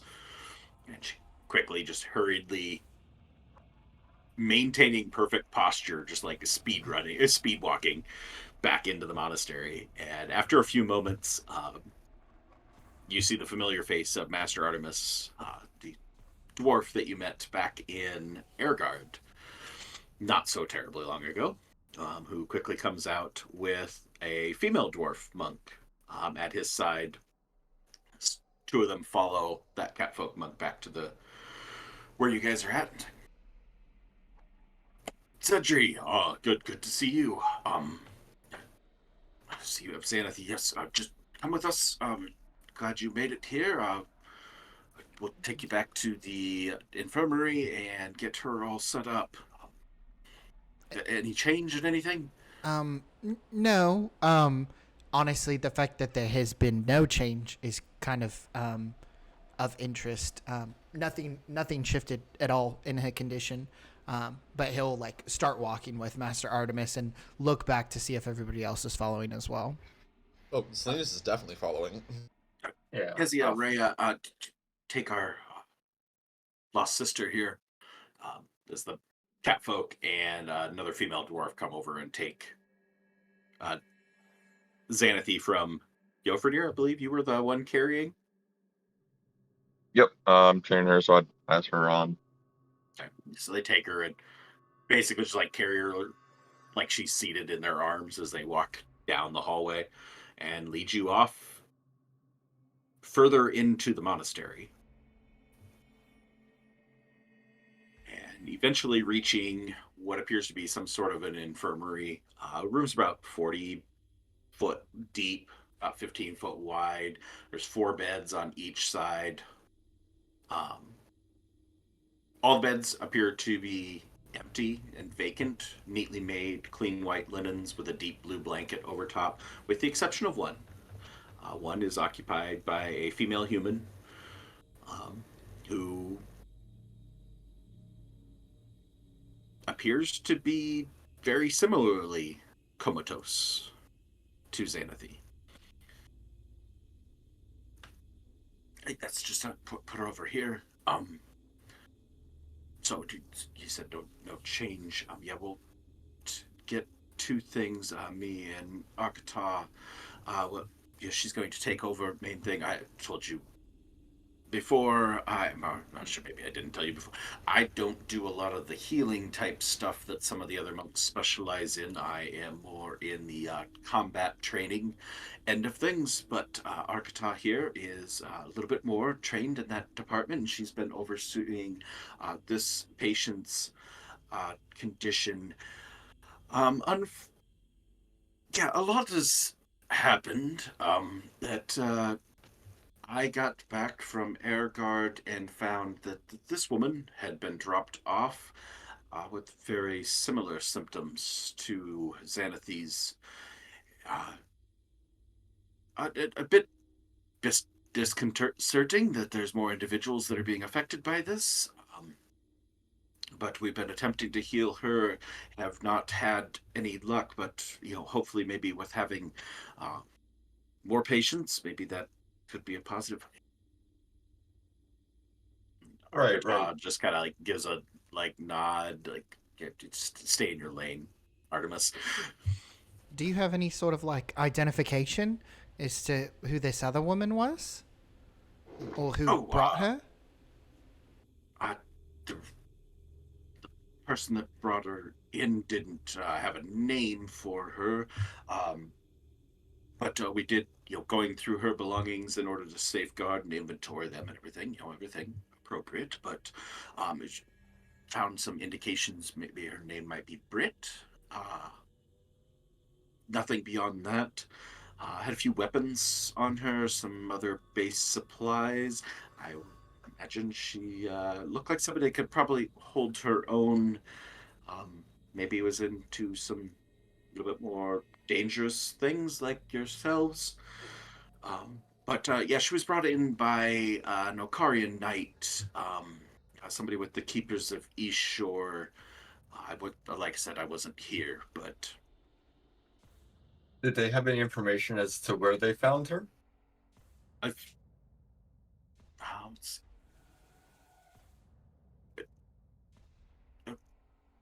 Keisha, could you go get Septimus back from the front gate? Take his position and send him back here. And Septimus was here. He's usually the one that's the greeter at the front door, so he'll probably have a little bit more information. Right. Yes. Thank you. Thank you. Ah. Yes, this. I mean,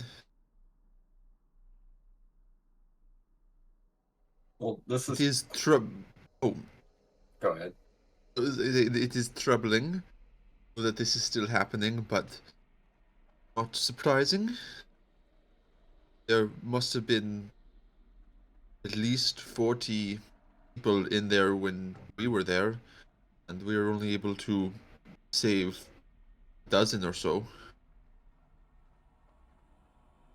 I have a question. Was Sir Waynar from Ocaria? Because he was like a guard or a knight or something, right? Ooh, I don't. I Yes, I know. I know who you're talking about. I called him the rent-a-cop in my notes. Yes, Um, yes, He was. But he had his mother too. yes. He Seemed like was from. he was more like a In his caretaker yeah, of he her had at the his time. mother was sick. but Could be. we were able to discern where he was from. I just don't have it written down. History check? History check. Disadvantaged. Oh no! We have not done one of these in a while. A disadvantaged history I check haven't or a tried to Sir remember Waynar something check? from the dream in a while. Yeah, I And I- do Yeah. remember everything from the dream though. yeah. Ernie remembers the dream. Yeah, but it's now been a month and a half later. You're trying to play details, so. No! Oh, look at that. Losing the 20. Unfortunate. I want to use a bout of inspiration, please. All right. Oh, dude. I'm Roll gonna higher take, than a 5. dude. Fucking honestly, disadvantage.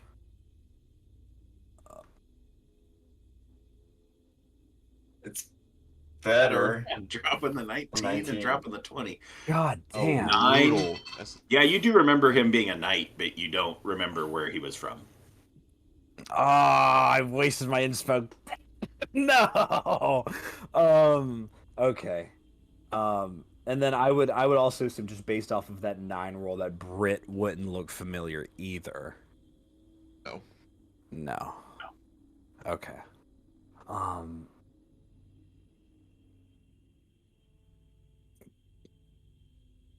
Did the knight say that he found her, or that he was with her? As you're asking that question, Septimus, which is the merfolk monk that was at the front door, that's what. Master Artemis, did you need something? Yes. That they wanted to have more information about that knight that came in and dropped over our other patient. If you could like fill them in on what all you know about that, since you were here, that would be great. Oh, certainly, Master Artemis. Yes, there was an Okarian knight, member of the Keepers of East Shore, came in, brought this woman, said that he had found her in an abandoned inn in Salt Maiden. Um, he seemed to indicate that he woke up there himself, and this woman didn't wake up, and so he traveled here.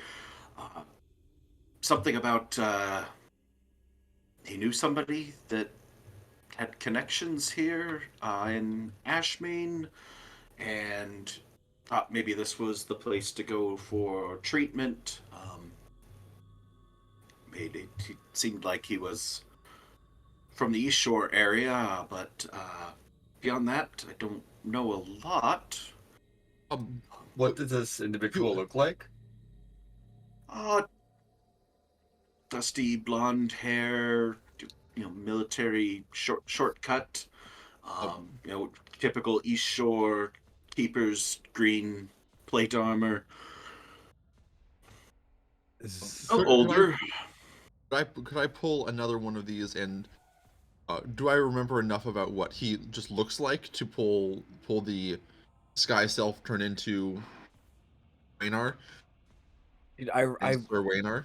I can see the Hero Forge model, dude. Like, I'm Yeah, pretty sure he has a mustache. he had like So a Terry Bradshaw going on, a little like give me a recede. history check. I will not make you do disadvantage. Well, you want to replicate the face? Yeah, we'll stick with the disadvantage then. Ooh,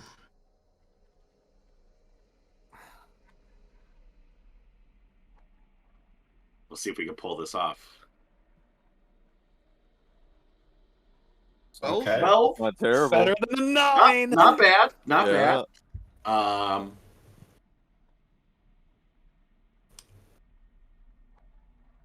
Septimus just like looks at. Yeah, roughly the little mustache. Looks pretty much like you know this person, but you must be the people that he knew and had contacts here, and none of you. Oh, yeah. Perhaps. Something like that. He was one of the people that we met while there, and he was one of the people who left with us. Oh, With you.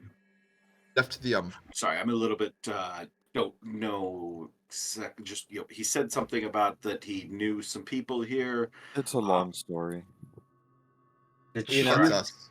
Honestly, if I may, I don't believe that Xanathi or this other individual are sick. They're very much asleep, but we were like this as well, trapped by an entity named the Dreamer. Um, Master Artemis, have you been briefed on what happened to this group? I mean, briefly, me and Xedre discussed things at Deirdre's wake. Very briefly, he said he would contact me, and we'd go over these things, and then all that stuff happened at the funeral, and it ended up a big mess that wasn't a whole lot of time for talking. But somewhat knowledgeable of in the know as to what happened. Yes. Uh, so we woke up sort of in an slightly abandoned place as well.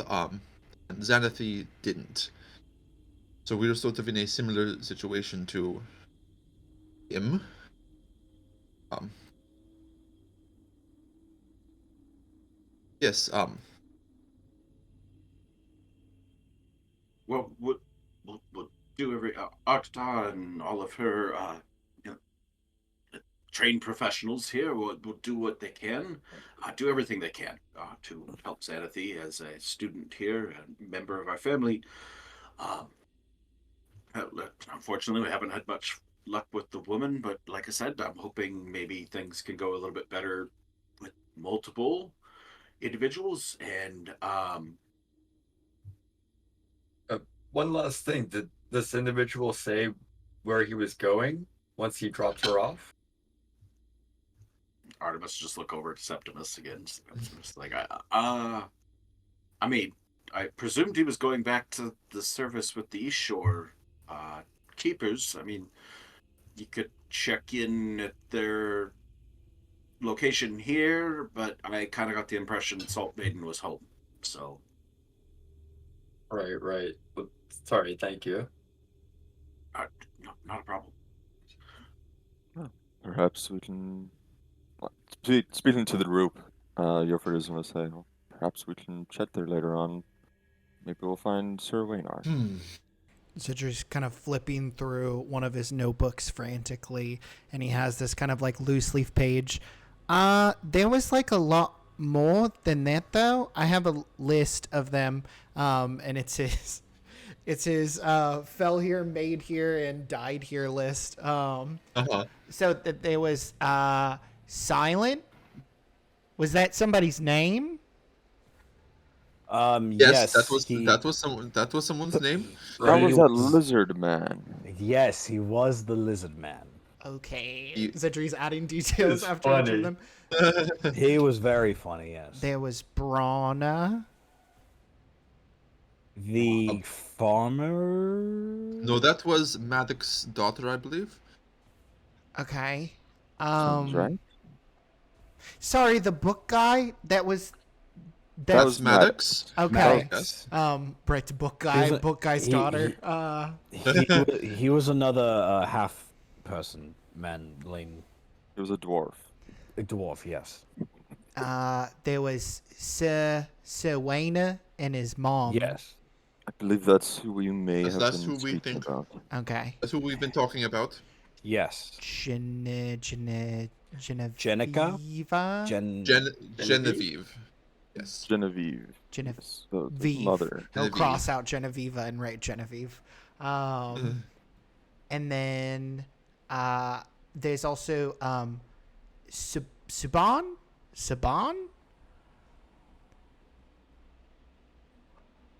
Does that ring any bells? How did you... Is that with a C or an S? I wrote it with an S. Was that the I don't think he ever spelled his name for us, did he? was that the scout, or is that the There's older man? the crude drawing of a cat. And he'll hold it up. Yes. And sure enough. Yes, there's- it's the older cat folk. He was also seemed unwell. Jensky. Who is he? Jensky? Jensky. I think Jensky was the archer. Okay. So he's an archer. And Xedre will go ahead and write that. And then Brandon. Yeah, he was the farmer with the turnips, Yes. right? That was the That was the packager farmer. fellow. Yes, it was. Xedre will write that Was down. it potatoes or The onions? farmer with Write the that turnip? down. I believe he was a minotaur. A minotaur. That's what. Yes, Was yes, it he had potatoes the... or onions? I'm pretty sure it was radishes. Oh, That we're having doesn't this sound conversation right. in front of these fucking monks. Xedre's just gonna raise his hand and be like, underneath, I wrote a little bit and it says older elven soldier. He was a packeteer though? Okay. Xedre will strike through it. Well, maybe we're misremembering. You must have Feel wrote like that for you- some reason, right? Francis? Brenton. No? Wait. Francis? No, no, no, no. Brensis. Yeah. Francis. Brensis. If you wouldn't mind moving this a little bit out into the hallway, I'd like to try and take care of your friend here, and Yes. be my Right, time. of course. Apologies. Just go to the hall would be fine. Absolutely. Yeah. The Is other there dwarf, Architop.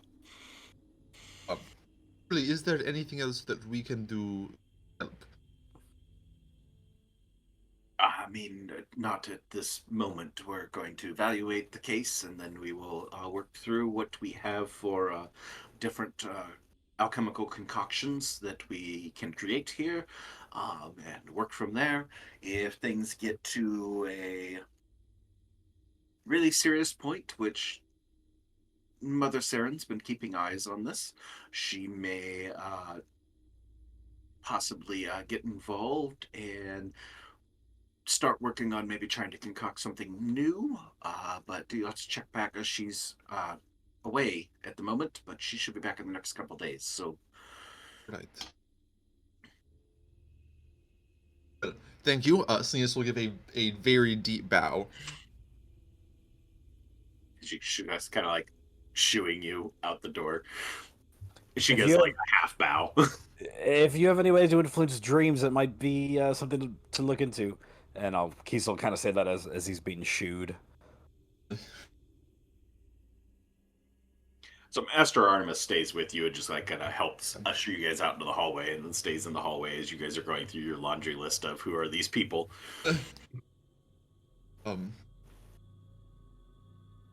Master Artemis, is there anything else that you need from us? Sorry about Arctage. You just had to bear with her a little bit.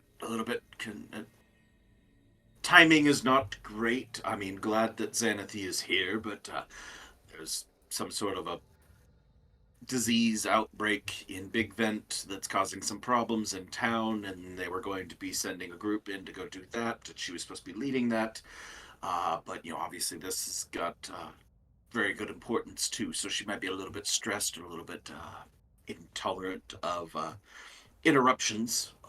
But it'll all be fine. I'm sure it'll all work out. But no, I don't believe I have any further need for anything from you. But are you going to be? Are you home for good, Xedre, or staying long?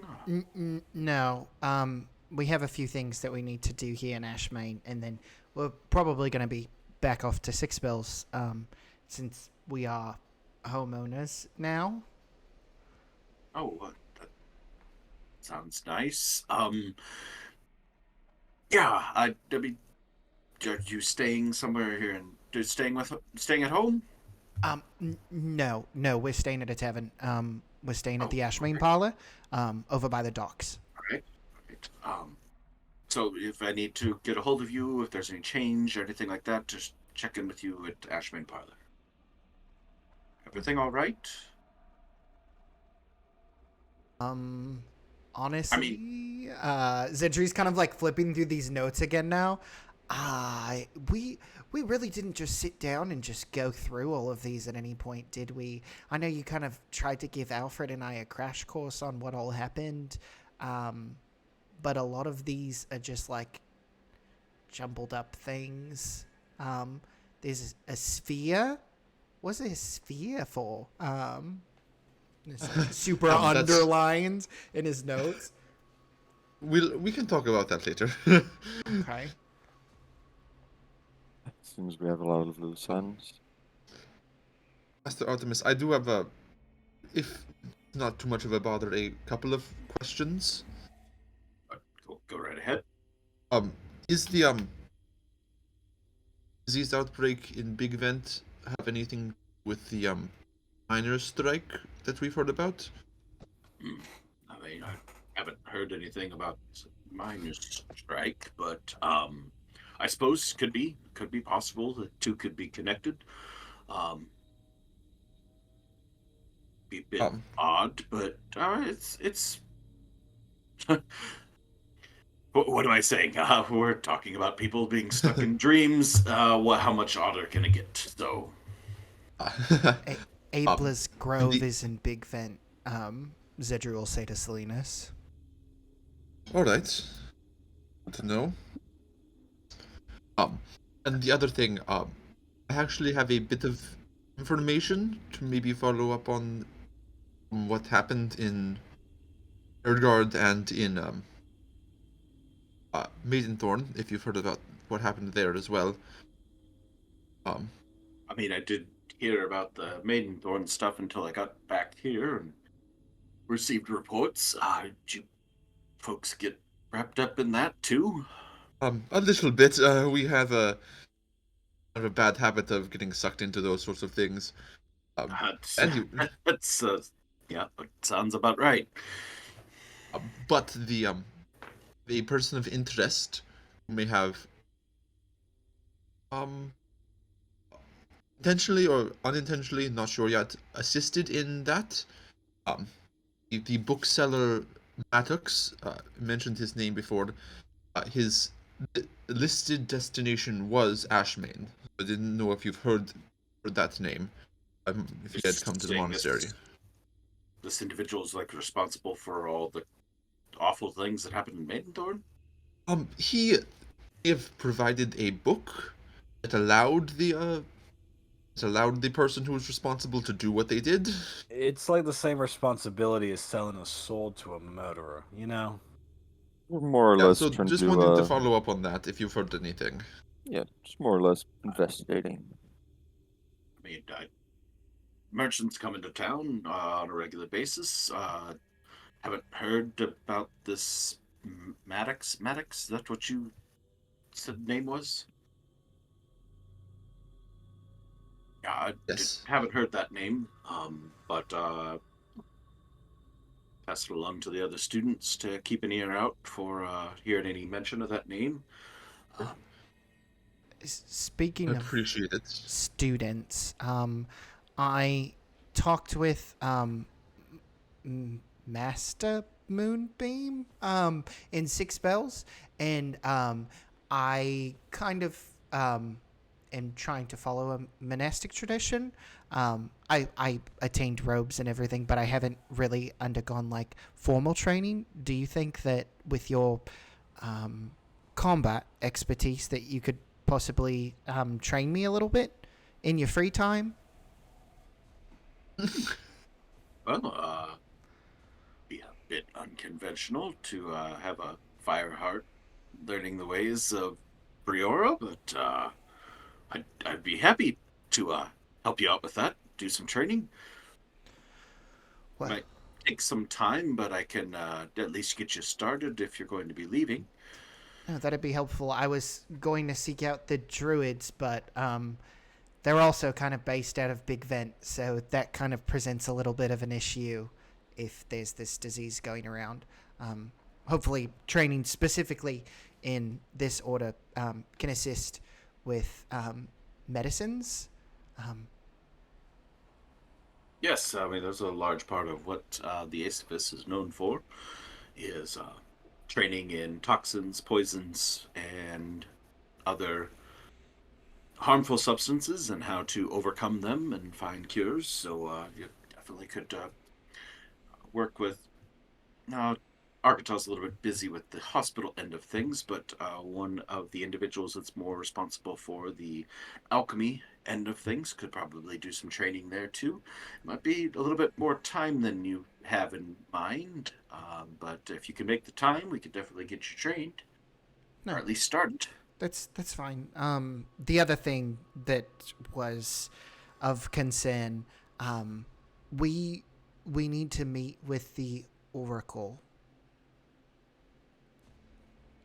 Oh, I'm not exactly sure how it works if I need to take the charge on that, since I know she doesn't see outsiders at all. But I thought, this is a good group of folks, and a few of them need to see the Oracle. Is there a way to go about arranging something like that? I mean, typically the Oracle doesn't see somebody unless they're local, as you are probably well aware, or if they have some sort of a one of the local factions of significance could provide some sort of validation or vouching for the individuals requesting the audience, and if they are of sufficient station, she usually will grant the audience. Unfortunately, she has not been very receptive to people vouched for by the monastery in the past because we are not considered, Eddie does air quotes, part of the city.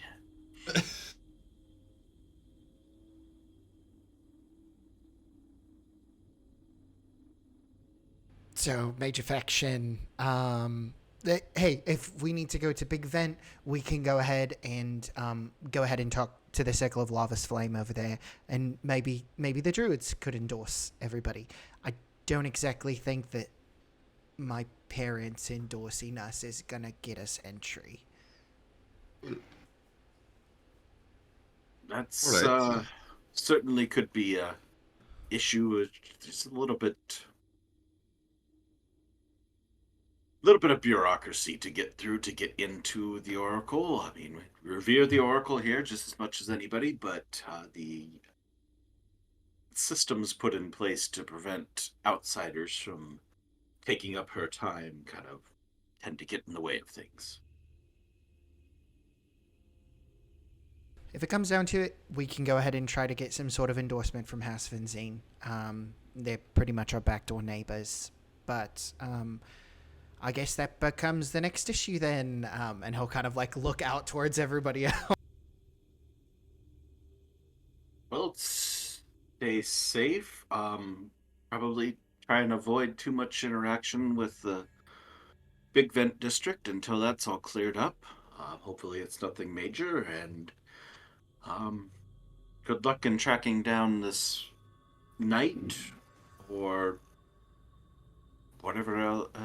I guess an endorsement to get into the Oracle. Yes, thank you so much for your time. Yes. Really appreciate all your help with sanity and everything. Oh, certainly. Anything I can do to help one of my pupils or any of her friends. And if you need anything, you know where to find us. Xedre, be back here 5 a.m. tomorrow morning. We'll start your training. Sure. Zentry looks like very surprised. Yeah, no, I can be in at 5 a.m. Will I have time to go ahead and run investigations with the group if I need to? I'm sure we could probably figure something out. Great. Okay. Awesome. And Zedri will go ahead and give him a bow. At the mention of 5 a.m., Jofreder's like kind of Slap just Xedre on the grinning, back. like, "Oh yeah, 5 Look at a.m. that. Huh?"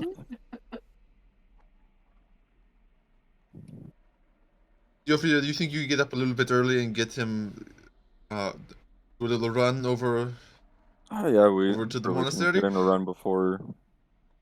What do you think, Zedri? Wake up 4:30? Yeah. No, that should be fine. We'll get up at Oh, 4:30 and we'll make our way over here. your morning run could be all the way over here. Yeah, that's what I'm saying. It's a nice route. Seen it.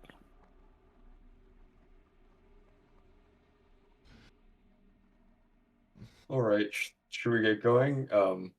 Yes.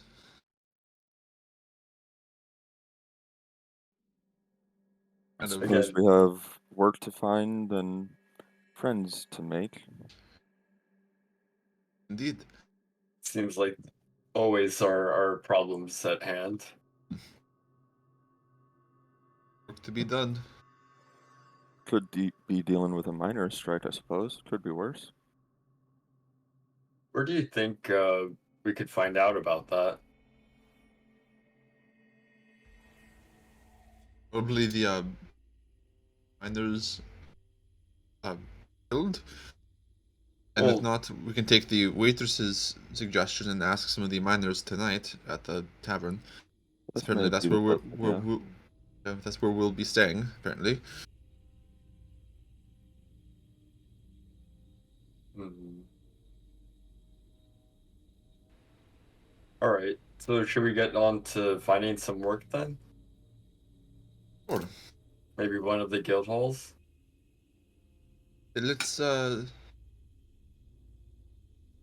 we want to try and split up, cover more ground, or say stick together kind of day. I'm partial to sticking together for a little bit. Considering we are outsiders, it may be the best idea. Fair enough.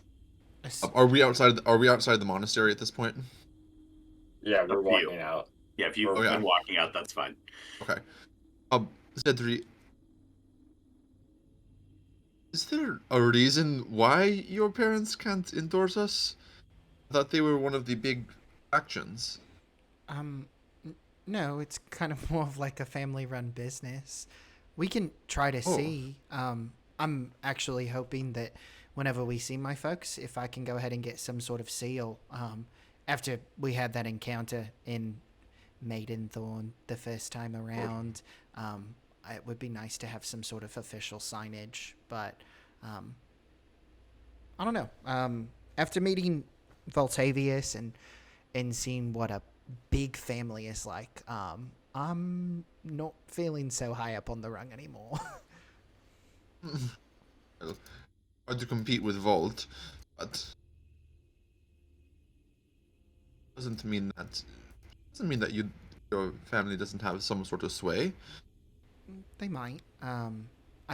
I think one of the biggest issues is what's going on in Big Vent, though. I mean, like I was saying, Destiny Springs, the like hot springs, if that can't assist with getting rid of it, Ashmane had this really big plague a long time ago, and you would think the plague is the biggest thing, but it's actually the people who got really upset and divided over it. So I would like to try to resolve that before it gets out of hand and moves beyond that singular district. Sure, you mentioned the dragon plague. The dragon plague. This is- Oh no, that's just a dragon plaguing everybody. Oh, okay. I wrote down you said dragon plague, and I thought you literally meant there was like a disease from the dragon. No, there was a disease, but I don't. Actually, I wonder if it was because of the dragon. I'm not completely sure. It was a long time ago. But They are some nasty, vile creatures. oh, didn't you say that your dad slayed a dragon? Yes, that's more or less how he gained his position in my hometown. You're not seeking to gain a position of your own by killing Cinderast, are you? Oh, I have no desire to rule. That's a lot of work. Oh, I do not envy that of him at all. okay. Job. Miners Guild. Ask about that. That was what you were mentioning, right, Alfred? Yeah, we could go there, but there's a couple other guild halls too as well. I'm personally most interested in the Adventurers Guild. Oh, the Heroes of Ishol? Suppose let's just stop there, and then suppose we can always ask about Sir Waynar as well. I would definitely be very interested in checking in with Sir Waynop. Also the mines, though. I want to see what's got people in such a bind, such a tizzy. Also Maddox, is there like a library or university or prominent bookstore around? Do you think maybe the Merchants Guild would have some sort of dealings with like book merchants or traveling merchants that would know about Maddox? That could be a Yeah, I'm sure if he does business with in this town. Yeah. The Merchanting Guild is actually like a small part of like the entirety of the Widdernocht Merchants Guild. So it's not just based out of Ashmane. That'd be worth it. Right. Before we go running off, do you want me to step aside and check in with Jenica, or at least place a message? It Yeah. doesn't have to be now, but if that's going to might influence our decision. What are you planning on asking her? Just if she knows anyone in town, or Yeah, mostly just yes, a contact. oh, it could be worth a shot. Or um Linus will reach into a hidden pocket inside his vest that he has painstakingly sewn on for just this purpose. Pull out a small smooth gray stone and say, hello, yeah? We have tracked Maddox to Ashmane, so that his destination was here. Are there any contacts in the city that we might be able to get in touch with? Appreciate, as always, your help. See After if that we. last there was nothing. Hmm? After that last that was 25 words. So we got the most of the message across. Yeah. Way to go. Yeah, keep me honest. Travis would be proud. That's like, We'll hold see if we get a response. A few moments pass, you don't hear a response. All right. So should we head on to the Miners Guild? Sure. Well, Well, okay. As you mentioned that, where is everything so we don't have to bounce back and forth between districts?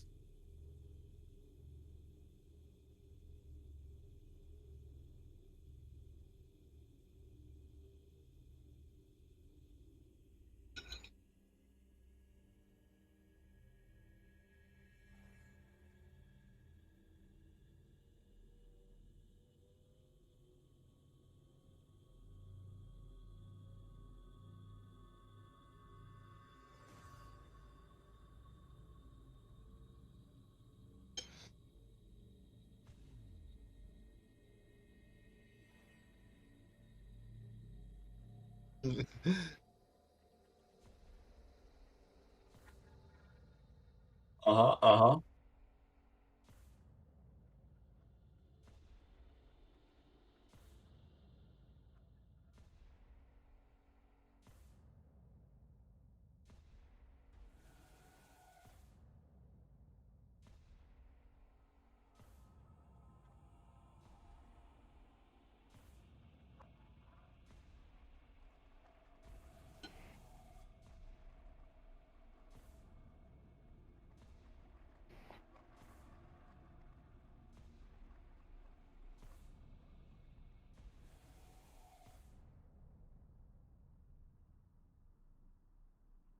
I think I followed that.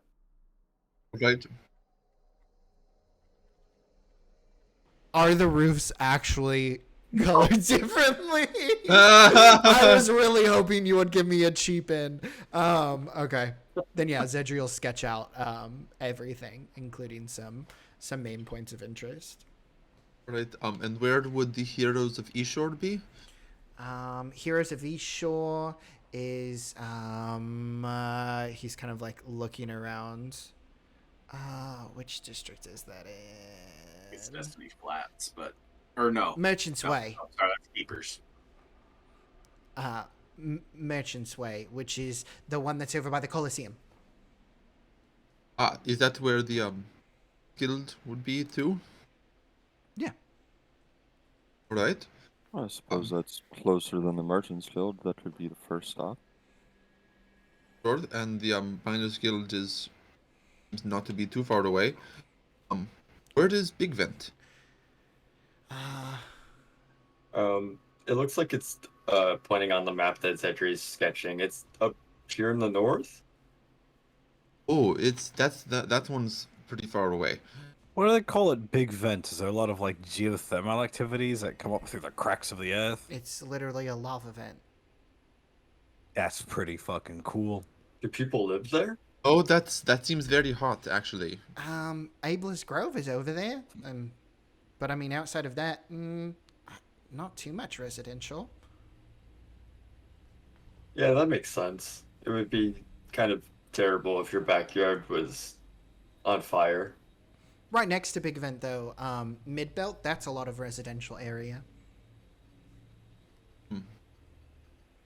Is there ever any chance of like a lava eruption and like flow into that area? Hasn't Historically, there hasn't been. been yet. Okay. Hmm. Just seems very tenuous here.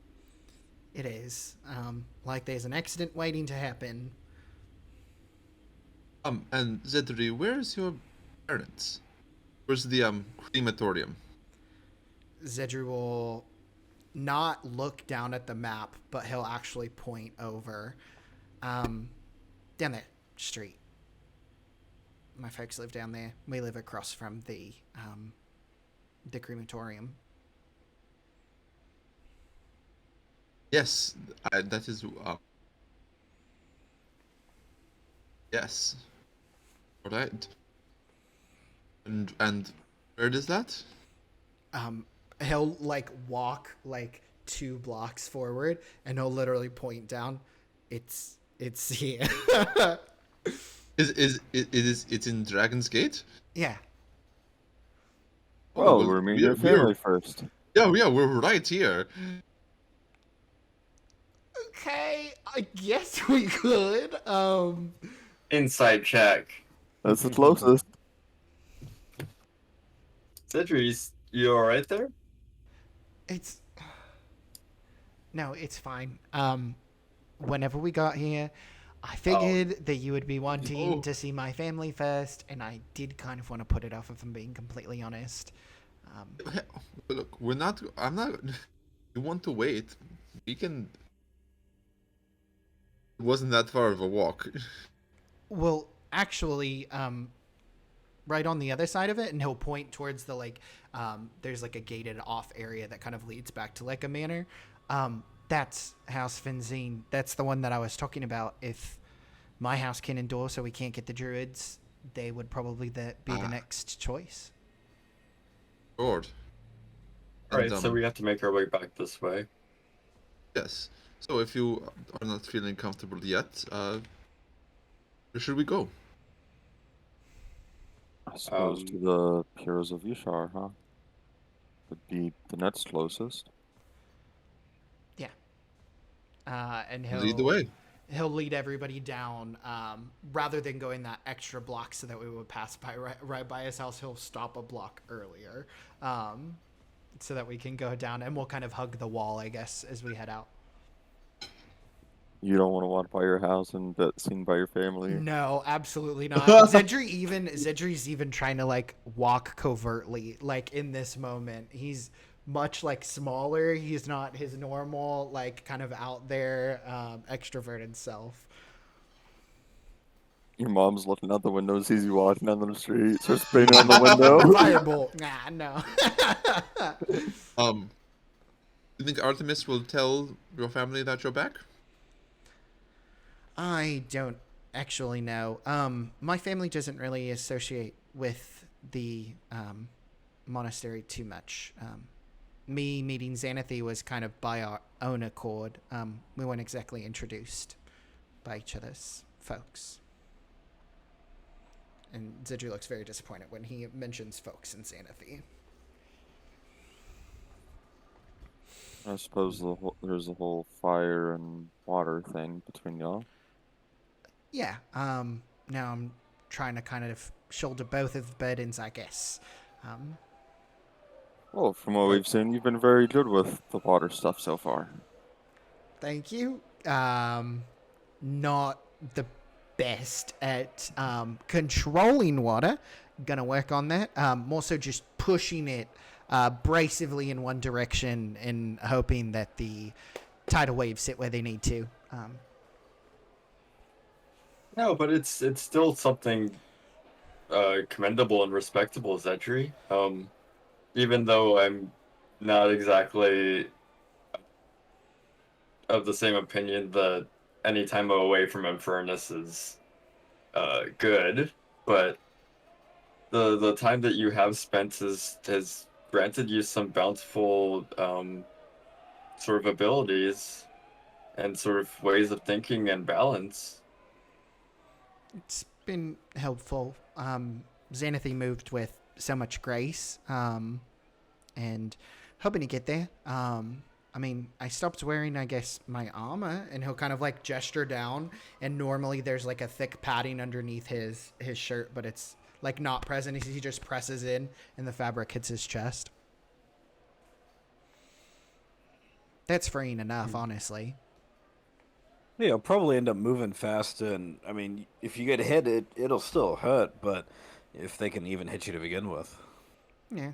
I mean, I don't do it all the time, but whenever I turn into creatures, there's like this difference in the way that my weight is versus like theirs, and I feel like maybe I'm bridging the gap a little bit more. Look, there's the Adventurers Guild, and Xedre will very much quicken the pace and walk over towards. Oh, speaking of, do you think Xedre could turn into a creature to maybe like impress them, and we can get in the doors quicker? Mm, Something really fast. You know, I've noticed he's been keeping up better on the run. Are you sure he hasn't been turning into a horse behind your back? Well, he had that whole ordeal about being a horse. I don't But think he choose that. for other people to ride on him, though, not for his own,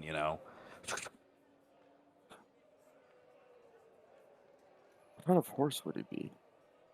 Would it be Probably like pretty, would he be a pony or would it be like a draft horse? probably a pretty fast one. I just don't have to worry about wearing armor. So what's the the Heroes of East Shore? What's their building look like? So, arriving at the south part of the city, Merchant's Way. Heroes of East Shore is set up as it's nothing terribly fancy. Stone block building, um, some nice banners out in front indicating you're at the right location. And yeah, it's pretty unassuming building compared to some of the ones around.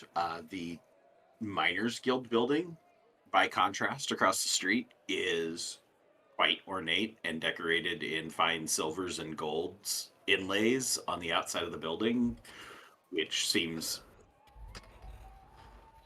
extraordinarily extravagant and a waste of money, but they're the Miners Guild, so easy access. I'm imagining like the Silver Bloods from Skyrim. You know, the Miners Guild is honestly quite gaudy. They probably have material to waste. Well, that's just the thing is when you have such material, it's not about having the material. Then it's about what you can do with it. And Well, they can, obviously they built a table out of the silver that they have, so yeah. Right? It's so no. wasteful. Well, The for silver some table people, is garbage. it's more about showing that you have the material. That's the reason they're using it. There's people like that. My sweet summer child. It seems so backwards. Remind me to never take you to Averia. Well, I Yeah, mean, they if have- something doesn't have use, then what's its use? It has a use. Kiesel's gonna. Are the doors closed or open? They're sitting open. Xedre tossed him open. Yeah, I'm heading in after Xedre over there. yep, and I'll follow too. All right, you walk in, and it's kind of there's, I guess, think the concept of like the Capitol building, where you get the central tower in the middle and then stretching out on each side. So as you walk in, you're in this circular room that has just a little central desk in the middle of it. And sitting behind it is this female catfolk about a little bit later middle-aged woman who is like going through a ledger and checking some things off, filling in some numbers here and there. There's an abacus sitting next to the ledger that she's working with, and she slides a couple items over there, writes something down in the ledger. Doesn't really pay you too much mind until you get right up to the desk. All right, welcome to the Heroes of Ishur. How may I help you? We were hoping to inquire, me and my group, as he turns around and sees that very slowly they're trickling in, to inquire about a job. We're connected with the Adventurers Guild over in Six Bells, and we're already formalized through there, but is there any sort of transfer process in order to pick up jobs over here? I'm sorry, we have no affiliation with the Adventurers Guild in Six Bells. That would be the Adventurers Guild of Vitra. They deal with the East. We are in the West. I'm sorry, we will not be able to help you with anything with that. If you would like to apply for membership, I can get you the paperwork for that. Yes. What are the turnaround times on acceptance of application? Is that like a 6 to 8 week process, or is this more like by the end of the day type process? She pushes her glasses up on her little tiny cat nose. Little bit of subtle eye roll. Yes, if you are a new adventurers group that's looking to obtain membership, then yes, that is at least a 1 to 2 week turnaround time before you can be granted membership, because you have to go through the trials and prove that you are worthy of getting into the group. And we do not have low standards like the Adventurers Guild of Vitra, so just because you qualify there doesn't mean you're going to qualify with an esteemed organization like ourselves. I want to turn over to Jofredier. Surely we have something to show for it. Like a bone or something. We can fish out trials. I don't know.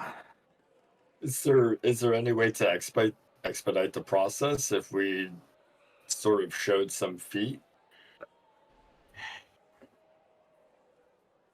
I suppose if you are, if you're a new group, there's not a whole lot I can do for you. Insight check. Through the trials, that's pretty much just about the only way to go. No, this person hesitated. I'm insight checking. We just need a job. Hesitated than the poor person did, so I roll away. Oh, Look at that's that almost a one. one. Almost. You pick up that she is annoyed, but not that she's necessarily being untruthful with you. Just a matter of this is like a regular occurrence. People coming in and saying, I want to join, I want to get signed up, and I did all these great things. Just go ahead and put me through. I want to turn to Xedre. If it's just like a week or so, we're gonna be in town for a little bit. No, Probably it's fine. I think I can probably handle this. I know No, that I'm just saying that. I can't get us a meeting with the Oracle, but Xedre will go ahead and step up to the table and put his arms on the table. Okay.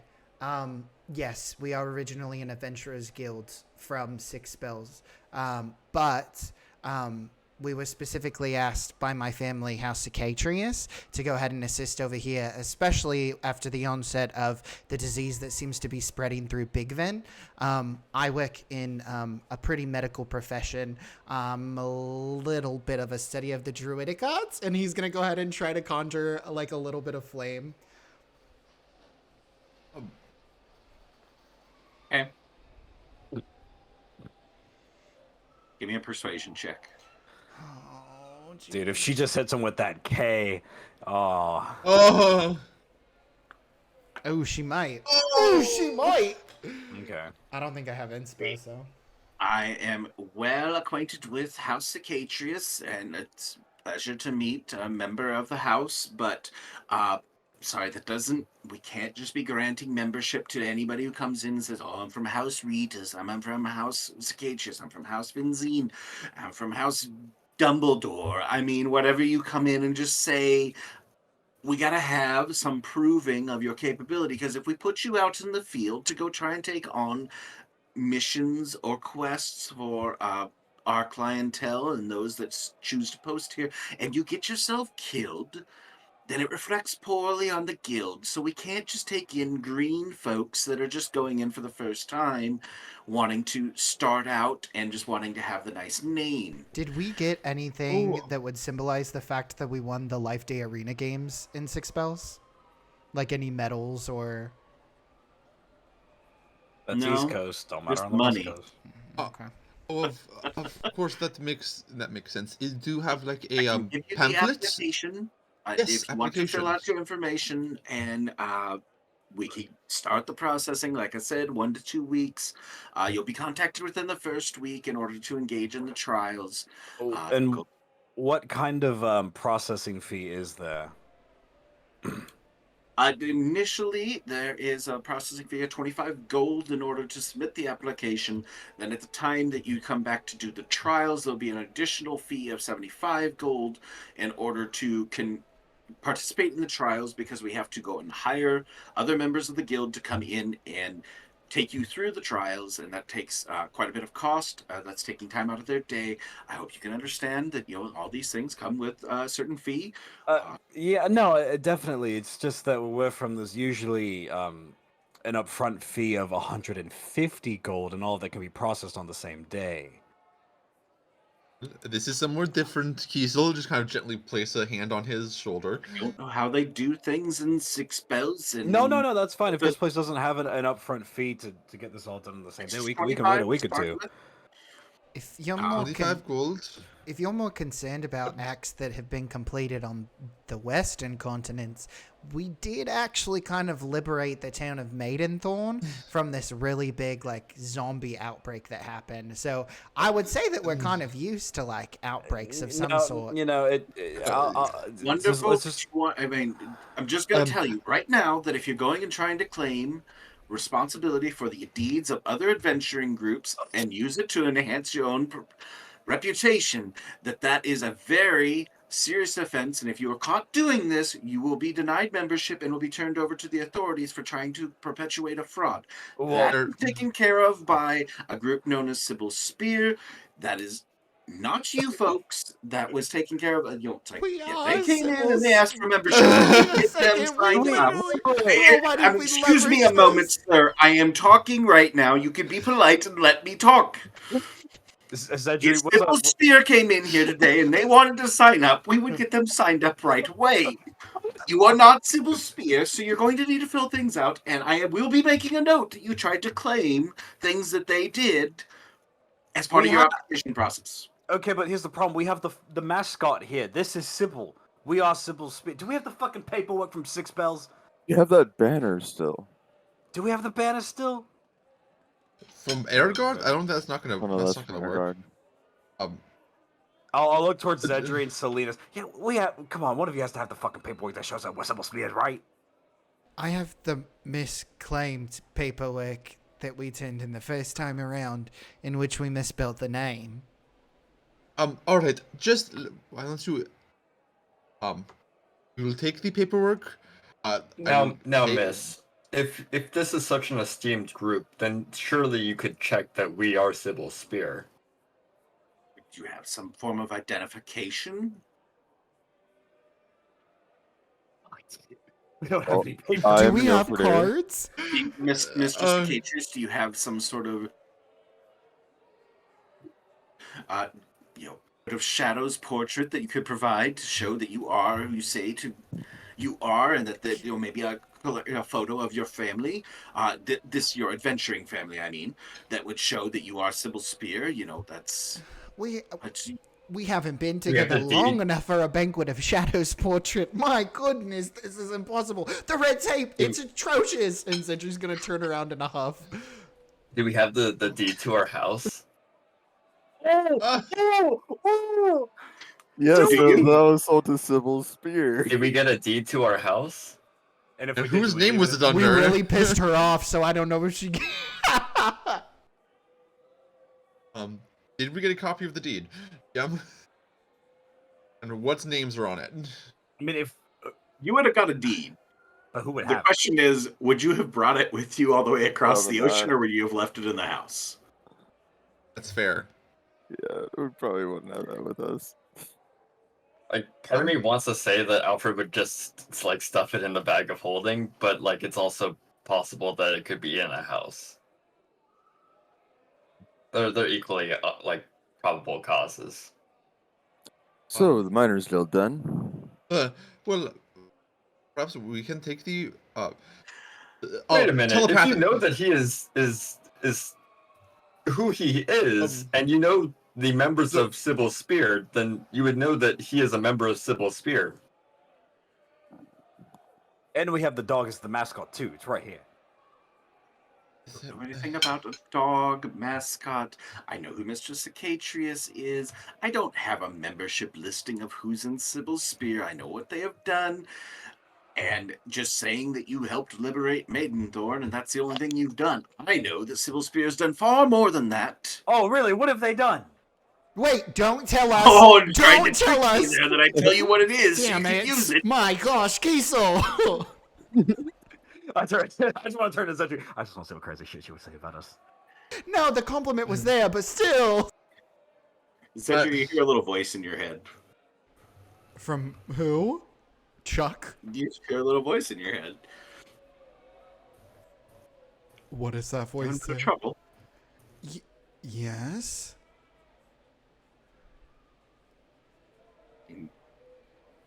Trying to cause a little trouble with the Adventurers Guild. Whose voice? Do I know whose voice this is? History check disadvantage. Oh. That bastard Henio. How dare you say his name? Disadvantaged. You When shall someone- not be named. When someone was like, "Are we gonna run into that person in Ashmane?" I was like, "It's Henio, dude. We're gonna run into him." It sounds familiar. Seems more recent than Henio, but can't place it. Yeah, Xedre's just I mean, like... I suppose we could probably clear up this mess for you. Maybe for a rematch. Xedre's gonna immediately look around. Is the other druid that we fought against in the... So yeah, looking back at the door, Ursilia and Mila are standing at the door, just kind of laughing, watching you guys have this whole exchange. And so yeah, she's talking in your head. Wasn't their team name Ursilia Spear? Flames of Ursilia. Flames of Ursilia. Ursilia, Yeah, Xedre will just shamefully reply, "Yes, we can go ahead and rematch. I don't know why they're giving us such a hard time. I think we did things a little bit out of order, but we haven't had to sign up in a long time." All right. You buy drinks tonight, and we'll call it good. We'll set up a rematch. Get you this time. I will bring you a bottle.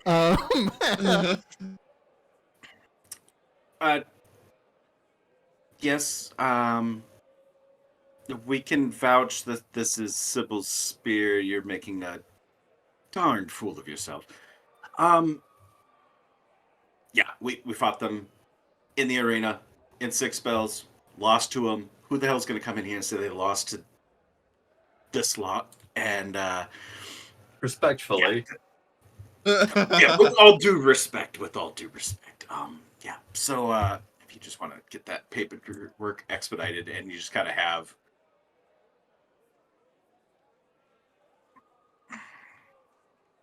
I'm terribly sorry for the misunderstanding. I will get this taken care of. You have my deepest apologies. If you would kindly fill out the paperwork, I will get it processed today. I will need the 100 gold up front, as you will not be needing to go through the trials. Thank you for considering membership in the Heroes of Eastshore.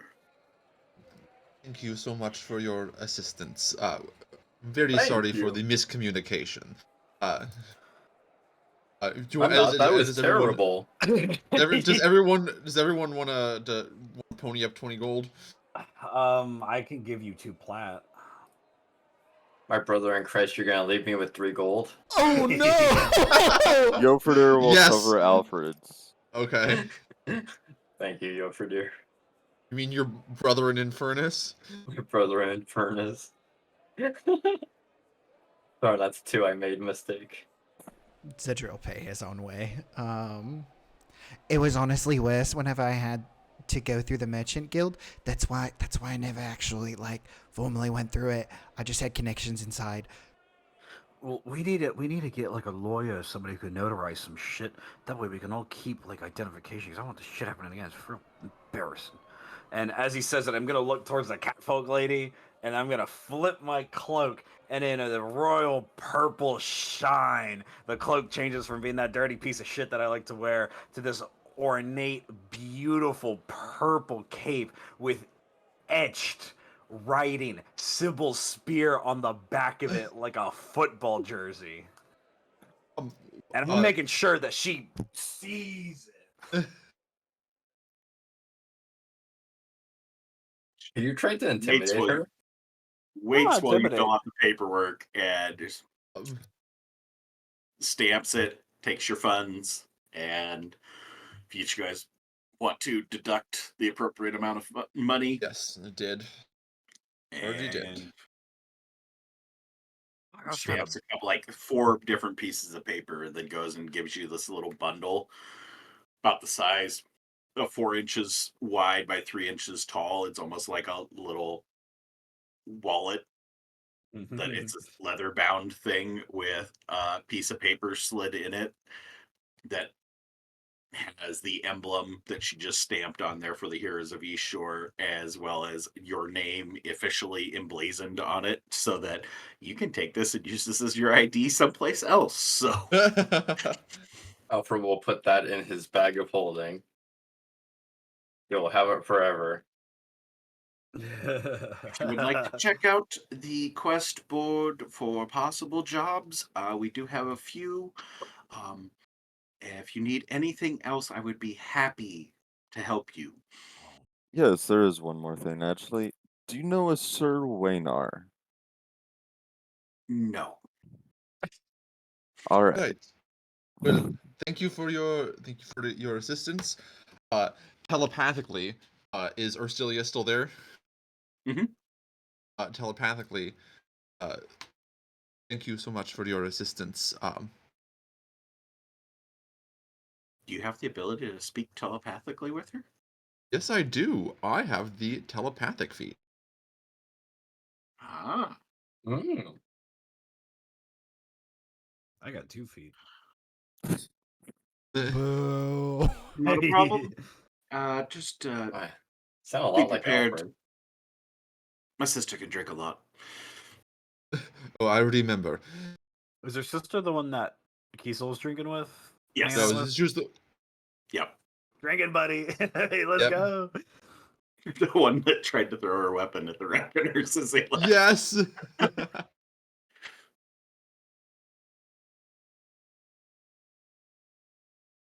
So as you exit the Heroes of East Shore building with Ursilia and Mila, no sign of the rest of their band. Wait. Are we leaving? Or are we not looking at the posting? That's up to you. Whether anybody's looking at the quest yeah. board or whether you're going Yeah, out. We went through all let's that trouble to look fucking get in. yeah, let's look at the quest board. Or we didn't and just leave, but like, yeah, see? We paid the entry Just fee and then proving the walked point, out. honestly. Yeah, so looking at the quest board. First thing you see is actually not part of you quickly discern is not an actual quest. It is a recruitment poster for the Ashmane Miners Guild looking for miners. The second thing you find on there is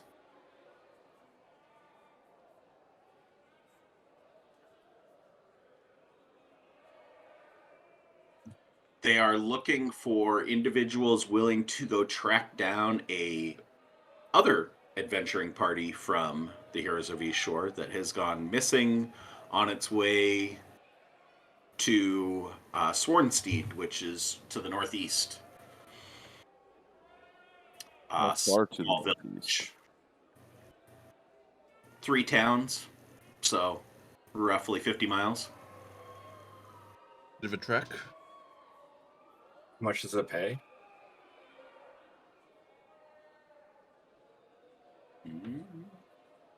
Great question. Let's pick a number. If you're able to locate the individuals and bring them home safe, it's if you're able to locate them and they are not safe, it's 300 gold apiece. If you locate them and they are brought back in one piece, it's 450 apiece.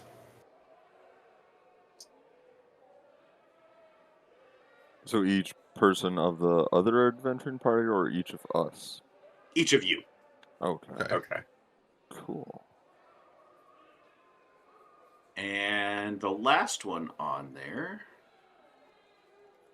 is looking for healers to deal with a malady that's afflicting the people of Big Vent.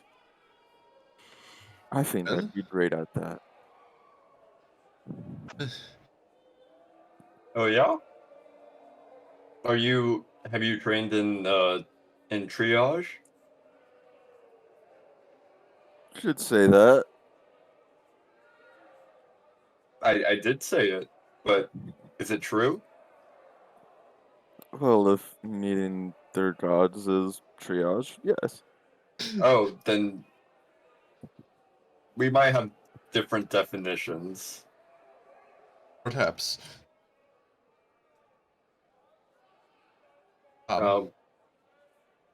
Perhaps the second one is something more all of us could do. Short, depends on how far afield we want to go, but definitely a possibility. I think this is even more incentive to check out Big Vent, though. Do you remember how whenever we were leaving Maidenthorn the first time, there was the girl who was like in the dungeon, imprisoned because they thought, and you remember how we left that, and whenever we came back, everything went to apocalyptic shit. I Yes, I do feel remember like that. we should address the Big Yeah, that Vent was so issue cool. immediately. And Xedre's just shaking his head. Well, especially because Addix is potentially here too. My only worry is the fact that if there's a group of druids based in Big Vent, but they haven't been able to necessarily assist, it's either a very large amount of people or it's some sort of malady that is not solved by conventional healing means. So getting information on something like that would be extremely helpful. Yes. Big The same Vent. thought. What's the bounty on Big Vent? The Ooh, Big good Vent question. one is just a single straight fee, and it is only 500 gold. 2, 3, 4, 5. That's 100 gold a person. You can Or check five. it out. Sorry, 100 gold per person. Do all of you heal? No, I'm just kidding. I heal. I heal. I mean, I can stop their pain, but no one wants You can help them that. see their gods. Absolutely. I mean, I have a tinder box and You'd get the money. You'd get the money. We're Cybil Spear. I got a mess kit. I can feed them. I mean, I have a +1 to medicine. That's gotta count for something. I can stop active bleeding. Just walking around. I have a +1 to medicine. Does anybody have a scraper cut? Scraper cut? Scraper cut? All right, you. Here you go. I got you. Here's a band-aid. Amputation. But if that is something we're going to do anyway, might as well get paid for it. Xedre will Let no tear it off. Let no good deed go unpaid is what I used to say. We can say that for this too. Anyone else still pissed off that she didn't know who we were? No, I was mostly just laughing at the two of you. I just wanted to hear what wacky rumors she's heard about Cybil's spear. Right, but that seems so goofy. It like she knows who Xedre is, and like obviously you would know like if Xedre, a person from your hometown, is part of this like big group. I don't see. That's the thing. I don't know though, because maybe she's heard of Cybil's spear and she knew who Xedre was because of the house, but maybe it wasn't the connection that was made. You know what I mean? Like she knew who Cybil's spear was, but she didn't know exactly who was in it, or else just wouldn't look at us and went. So It's a humbling experience, and if she was having problems letting us into this, imagine what the Oracle would say if she had an endorsement from my family. That's all. sorry for giving paperwork. What the Oracle thing? I don't actually know how it goes whenever you want to see the Oracle. If it's just like a mailbox or what. So If only you had just been there, they could have stopped it and found anything out. there's the big vent, Oracle, and then miners. Are those the three objectives that are going to go on in that order?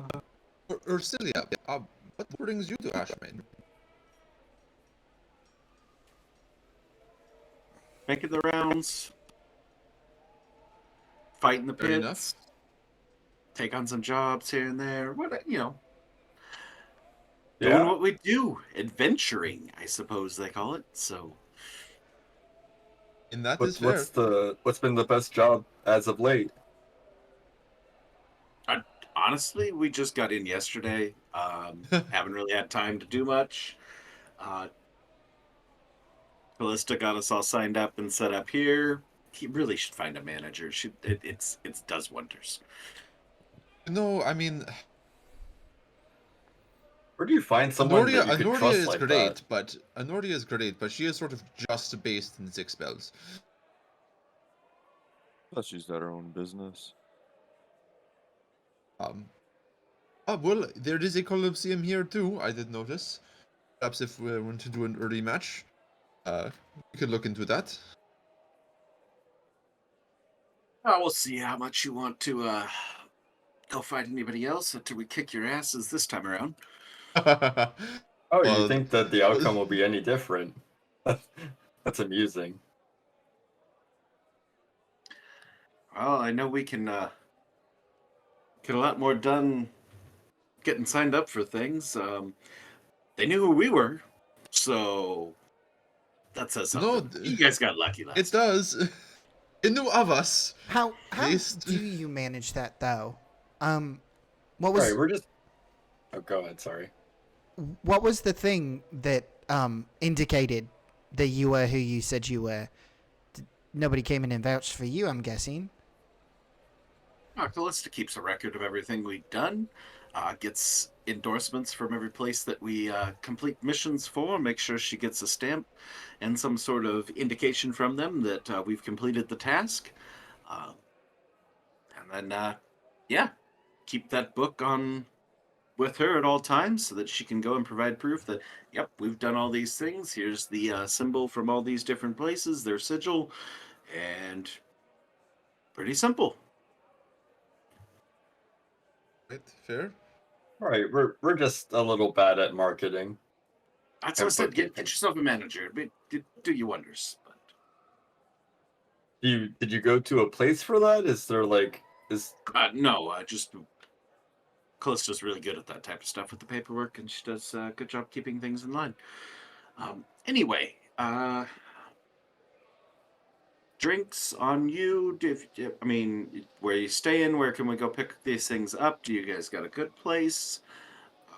It's a We pick up at place. Berry Tavern. Seemed like a pretty good place to get drinks. I would rather us not go to Berry Tavern if possible. That's where you're staying at? Did you guys? No, you can't.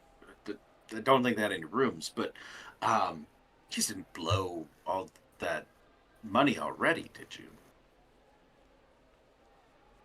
Not quite. There's just enough. And Xedre is going to go ahead and hand over 10 golds.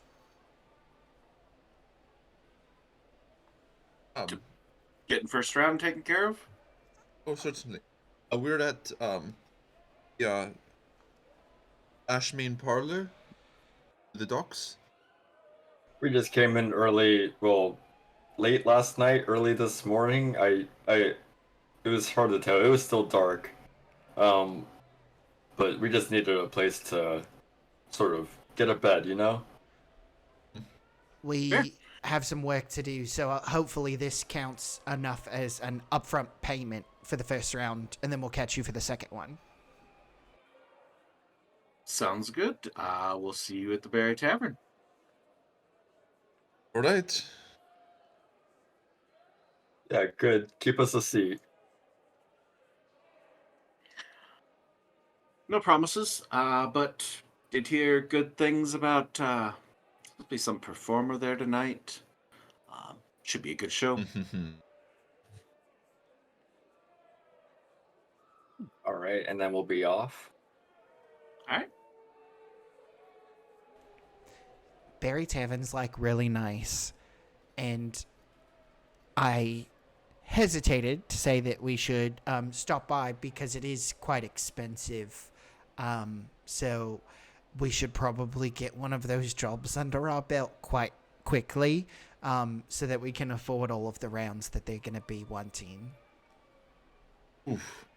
All right. Well, so do you want to go over to event now?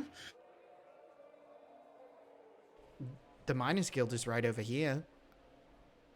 Sure. I mean, the miners seem mostly just wanting us to go toil in the mines, but we can try and work our magic.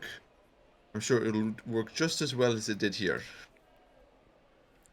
Miners Guild I have a little bit of rapport with.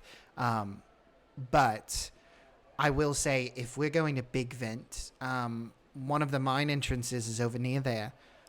Is there a difference between the two different mine entrances in Ashmane into the Rider Mountains? So the one is the old abandoned one. The one to the left. Okay. That's the old abandoned ones that had to be shut down because of prior problems. The one to the right is the one that feeds most of the ore. It's a complex of different Okay. mines going in different places. That's just the single door to show something on the map. But Okay. Yeah, that's where the silver mines, the corite mines, and various other different metals, silver being the primary product here, but all that stuff comes out of that set of mine tunnels that go straight into Big Vent, which is where all the workshops and whatnot are for making the various metal objects and products that are sold by Ashmane elsewhere around the world. Yeah. If we just get formal, I guess, employment for the moment, we could just easily hit up the mines after going to Big Vent. Right, killed two birds with one stone. Sure. All right, we'll walk across the street, maybe up a block to the Miners Guild. Okay. To this gaudy building of opulence. So as you get around the corner of the Miners Guild, so it's the one that's angled towards the gate, as you get around the corner to be able to see the door, you see that you came past this morning on your way out to Aesopus. At that point in time, there wasn't this crowd. There's now quite the crowd going in the door, some shouting, and very disgruntled individuals, mostly dwarves and humans, but various other races mixed in there. People that are trying to hear what's going on inside the building and people that are shouting inside the building. As you get close, you overhear comments to the effect of, "We're not going back in there until you get rid of those damn things. We're not going to go deal with those things in there." You got what you wanted. Uh, uh, Frank, go see what you can hear. I'm gonna send him out and try to weave in between the legs and get closer to where the center of the argument is. Okay. Try not to get kicked. Yeah, that too. In this outer ring of people, Xedre's just going to approach probably one of the like more upset individuals. If they possibly have a picket sign, that'd be awesome. But he's just No gonna. picket signs, but you can just tell that there's some people look like onlookers. Some people look like they're clearly members of the mining crews that are refusing to go back. You don't see like the really angry people. The really angry people are inside. You can just Okay. hear them. He'll But you're able to find some people that look like they're probably miners. he'll tap a guy's sooty shoulder and just kind of like wipe it off. Excuse me. I had a question about the mines. What? Yeah, I guess what you need? The You mean you looking to? You ain't gonna be no scab. You're not gonna go in there working the mines instead of us folk. no, I'm talking about the infestation that's in there right now. What exactly kind of creature is it? Oh, it's the fucking rust scabs. In there, been eating through all the damn metal. Right. I thought that there was like safeguards in place to try to manage the populace of the rust scarabs so that they didn't cause this kind of issue again. Did you end up mining out some sort of like nest pocket or something? Oh, yeah. There's supposed to be some safeguards in there to keep us all safe in there. But you tell that to Jimmy and Timothy and Alan and all those other folks that got themselves killed in there when those things turned on them when they tried to do the mining. And yeah, it's just bad news. And now they're trying to send some inexperienced scab crap that are going in there and they're going to go try and do the mining themselves. They don't even freaking know what they're getting in for. And they're hauling out bodies left and right. All these folks getting bitten. It's like, have you ever seen one of those rust scarabs and they go and they get a hold of you and they just sink their acidic teeth into you and start melting through your skin? It's horrific. Right. I wasn't the best at history, but I did see the pictures in the books. It's not a pretty sight. So, in that case, this Timothy and everyone who you were naming off, are they fellow individuals? Are they some sort of creature that was supposed to keep the rust scarabs away? They were my friends. They were the other miners. Creatures. I'm just trying to get a comprehensive view, and Xedre will back away, kind of into the rest of the group and say, it's rust scarabs. Not the best. Does Alfred know about rust scarabs? Do we know about rust scarabs? You can make a nature check. Oh, fun. Nope. Kind of. Heard of them. I haven't. They're not like commonly found in Baral, so you've never like seen one, but you've heard of them. Just in your studies of smithing and metals and different threats to metals, just a little bit about that. There's listed as a cause of pretty much destruction of mines because they consume the metal. So, Xedre, I kind of am familiar that they are a bad species for the mines, but do you have any ideas to like what they're sort of like, I guess? What would be good against them? Non-metallic objects, probably. They normally actually just like eat the ends of stuff. They spit out this kind of like goop and it just like kind of dissolves it and then they eat the goop. I read it in a book. Do they eat through like armor though? Like could they rust your swords and armor and shit? Yeah, I'd assume so. There's a lot of corrosive properties to kind of like what they spit out. But the thing is that, yes, you would think, oh my gosh, we export a quarter of all of the silver in the entirety of the continent. Like, rust scarabs are going to be huge, but they've been maintaining them, and it hasn't nearly been an issue like this. So, I wonder if the mines are so closely located at Big Vent, if there's some sort of mixing that's happening? Well, maybe we could figure out the cause after we fix the symptoms. Yeah. just a little bit more. Are they small? Are they large? Do they have an exoskeleton?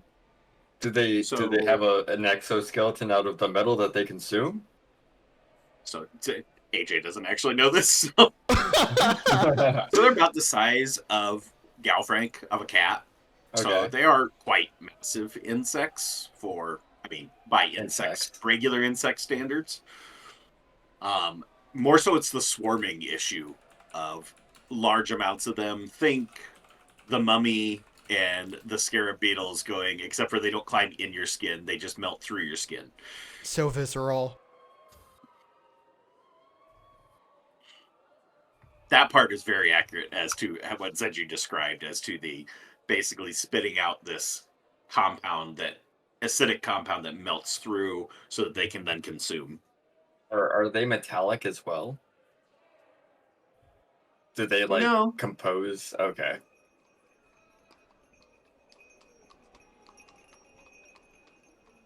Santa All right. Claus just went past. They're just like heavily chitinous, I would say, if you had to describe them. Okay, so fire would be good. Yeah. As long as they don't have any sort of like explosives inside of the mine for like feathering the shafts or anything like that. Oh, yes, that would be unfortunate. How do they normally expand the mines? Is it just like cutting away, or do they use like formal? Not for the most part, it's pickaxe. I mean, there's some very limited amount of machinery that they've experimented with, but nothing that's consistent and is able to hold up for long term. So majority of it is just pickaxe. Retroactive. Oh, I would hate to go ahead and harm any of the materials that are inside of the mine that might be precious to the miners. Yeah, but if we get rid of the problem, I'm sure they can get new materials and pick it back where they started. Yes, but you know how I said that the people of Ashmane are sometimes a little bit cold because what they really care The about weather? is protecting. Oh. Is that you're Go just on. silent for like a straight 3 seconds? No. The reason why is because of all of the technology that's being made here. So if we were to harm that technology, it could very easily become an issue where an angry mob gets on us because we destroyed all of their stuff. yeah, I'd be kind of pissed if a group of idiots walked into my basically place and destroyed my stuff. That checks out. It's a good thing it was Cybil's spear, not a group of idiots. Right, and like a spear will be very pointed and directed. Exactly, so we should go in there. Kill the monsters, call it a day. Just enough to go back and grab a pint. I'm not opposed. Yeah, we'll have to go through Big Vent anyways, so it makes sense. All right, let's make our way north. All right, heading north to Big Vent. Yeah. Stopping anywhere along the way, you'll be going past a lot of other districts as well as the water gardens. I'm not saying you have to or even trying to indicate that is something you should do. I'm just asking. No, So- I don't think so. I'd probably say Hmm. while we're going through like Little Garden and all that stuff, where the market stuff is, probably see and listen for anything about Maddox. Sure.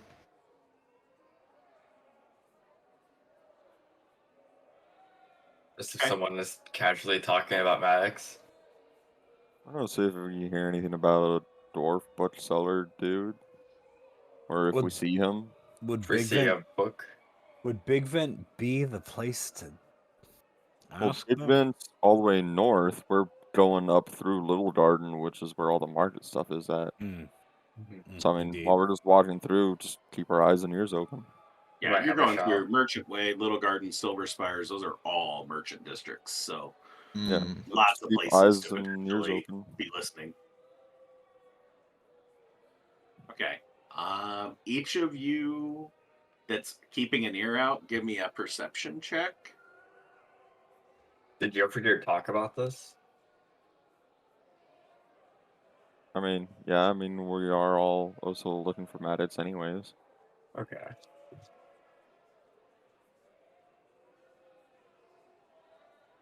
Xedre roll me a DM, d8. Jofredier uh, roll me a d8. I did rolled an I? 8. So the information from Galfranc, I'm guessing, is what you're going to ask? Yes. Yeah, so Anything basically more? you heard much to the same degree of there's this infestation and that's what everybody is worked up on and why nobody is going to work and are complaining and yelling at members of the Ashmane Miners Guild for why they're not dealing with the problem and instead sending more people in. Okay, and no other like. Is there any other specifics I should find? Nah, you don't really No. pick up anything else beyond that. Okay, cool. A whole lot of heated argument and not a whole lot of like real content beyond that there's this infestation of what the creatures are, so. Fair enough. Alright. Xedre, you're trying to hear some things. Really all you pick up on is more stories of good old Gilroy. Getting caught stealing again. It's a pretty big story amongst the locals. Anything specific that he stole? Supposedly, you when you catch a little bit of the story is that he tried to steal from somebody, one of the children of Lord Redis.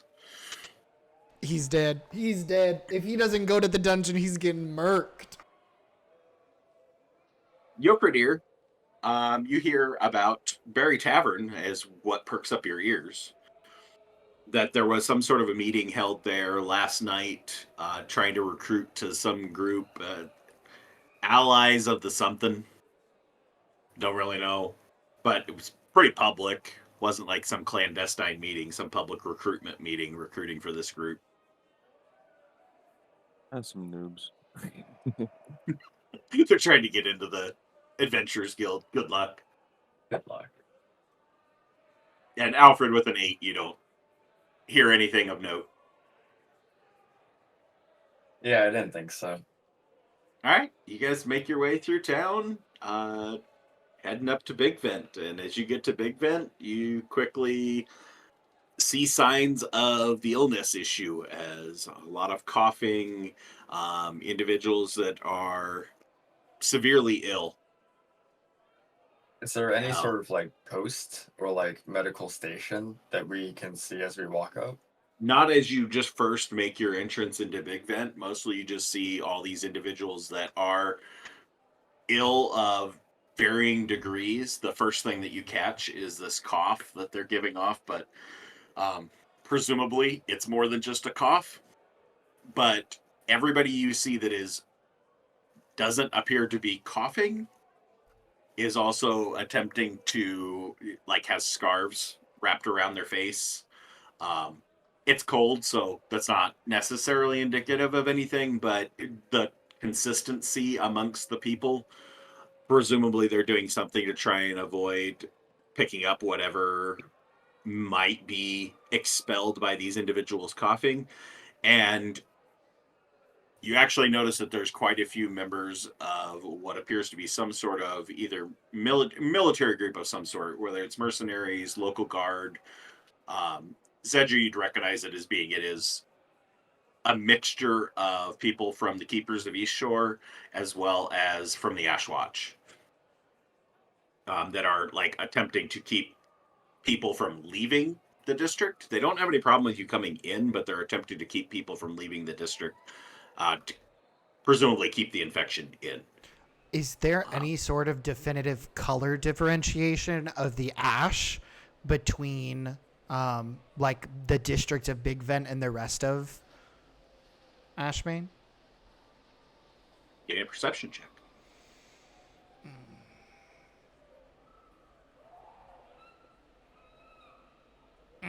Nope. Yeah.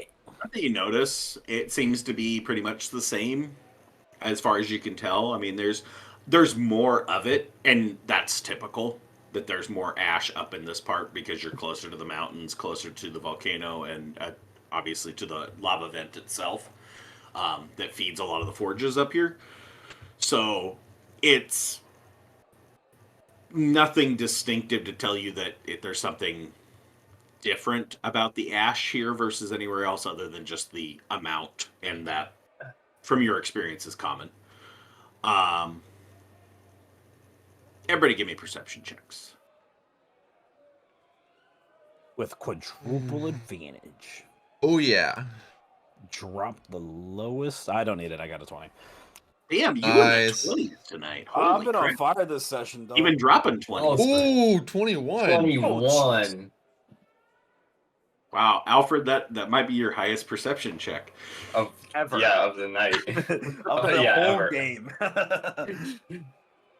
So as you guys are like making your way and doing your best to kind of like not necessarily get too close to anybody,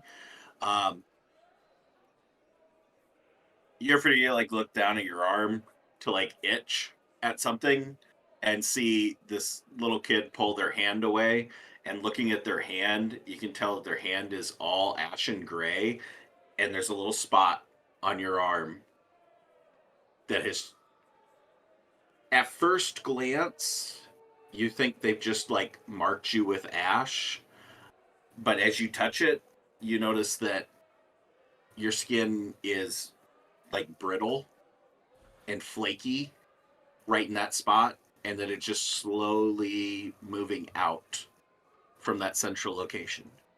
Give me a con save. I'm gonna show Xedre too. I'm like, Xedre, what's this? Ooh, that was low. It just continues to grow. Um, And that's where we're going to stop tonight. Not Oh. Not Oh. Jofredier Yeah. infected. He got the cooties. I don't You got feel the so cheese good, touch. Xedre. I don't. No! You got the cheese touch. That's dirty. That's dirty. All right. So for our on demand, this is the end of the stream. We did not, just for informational purposes, did not make the follower goal tonight, so there will not be a giveaway this week. We'll bring that back next time. But those of you that are here in live, we will do our follow-up closeout stuff here in a moment. But for those of you watching on demand, thanks for watching. Come back next time. We're going to be off for a bit, and then we'll be back, and we'll keep you posted on what that schedule is going to be. Just check the Twitch channel to see what the next date is, and we may have some other things that we might do during the break. So we'll keep you all posted on that, but thanks for watching, and keep tuning in.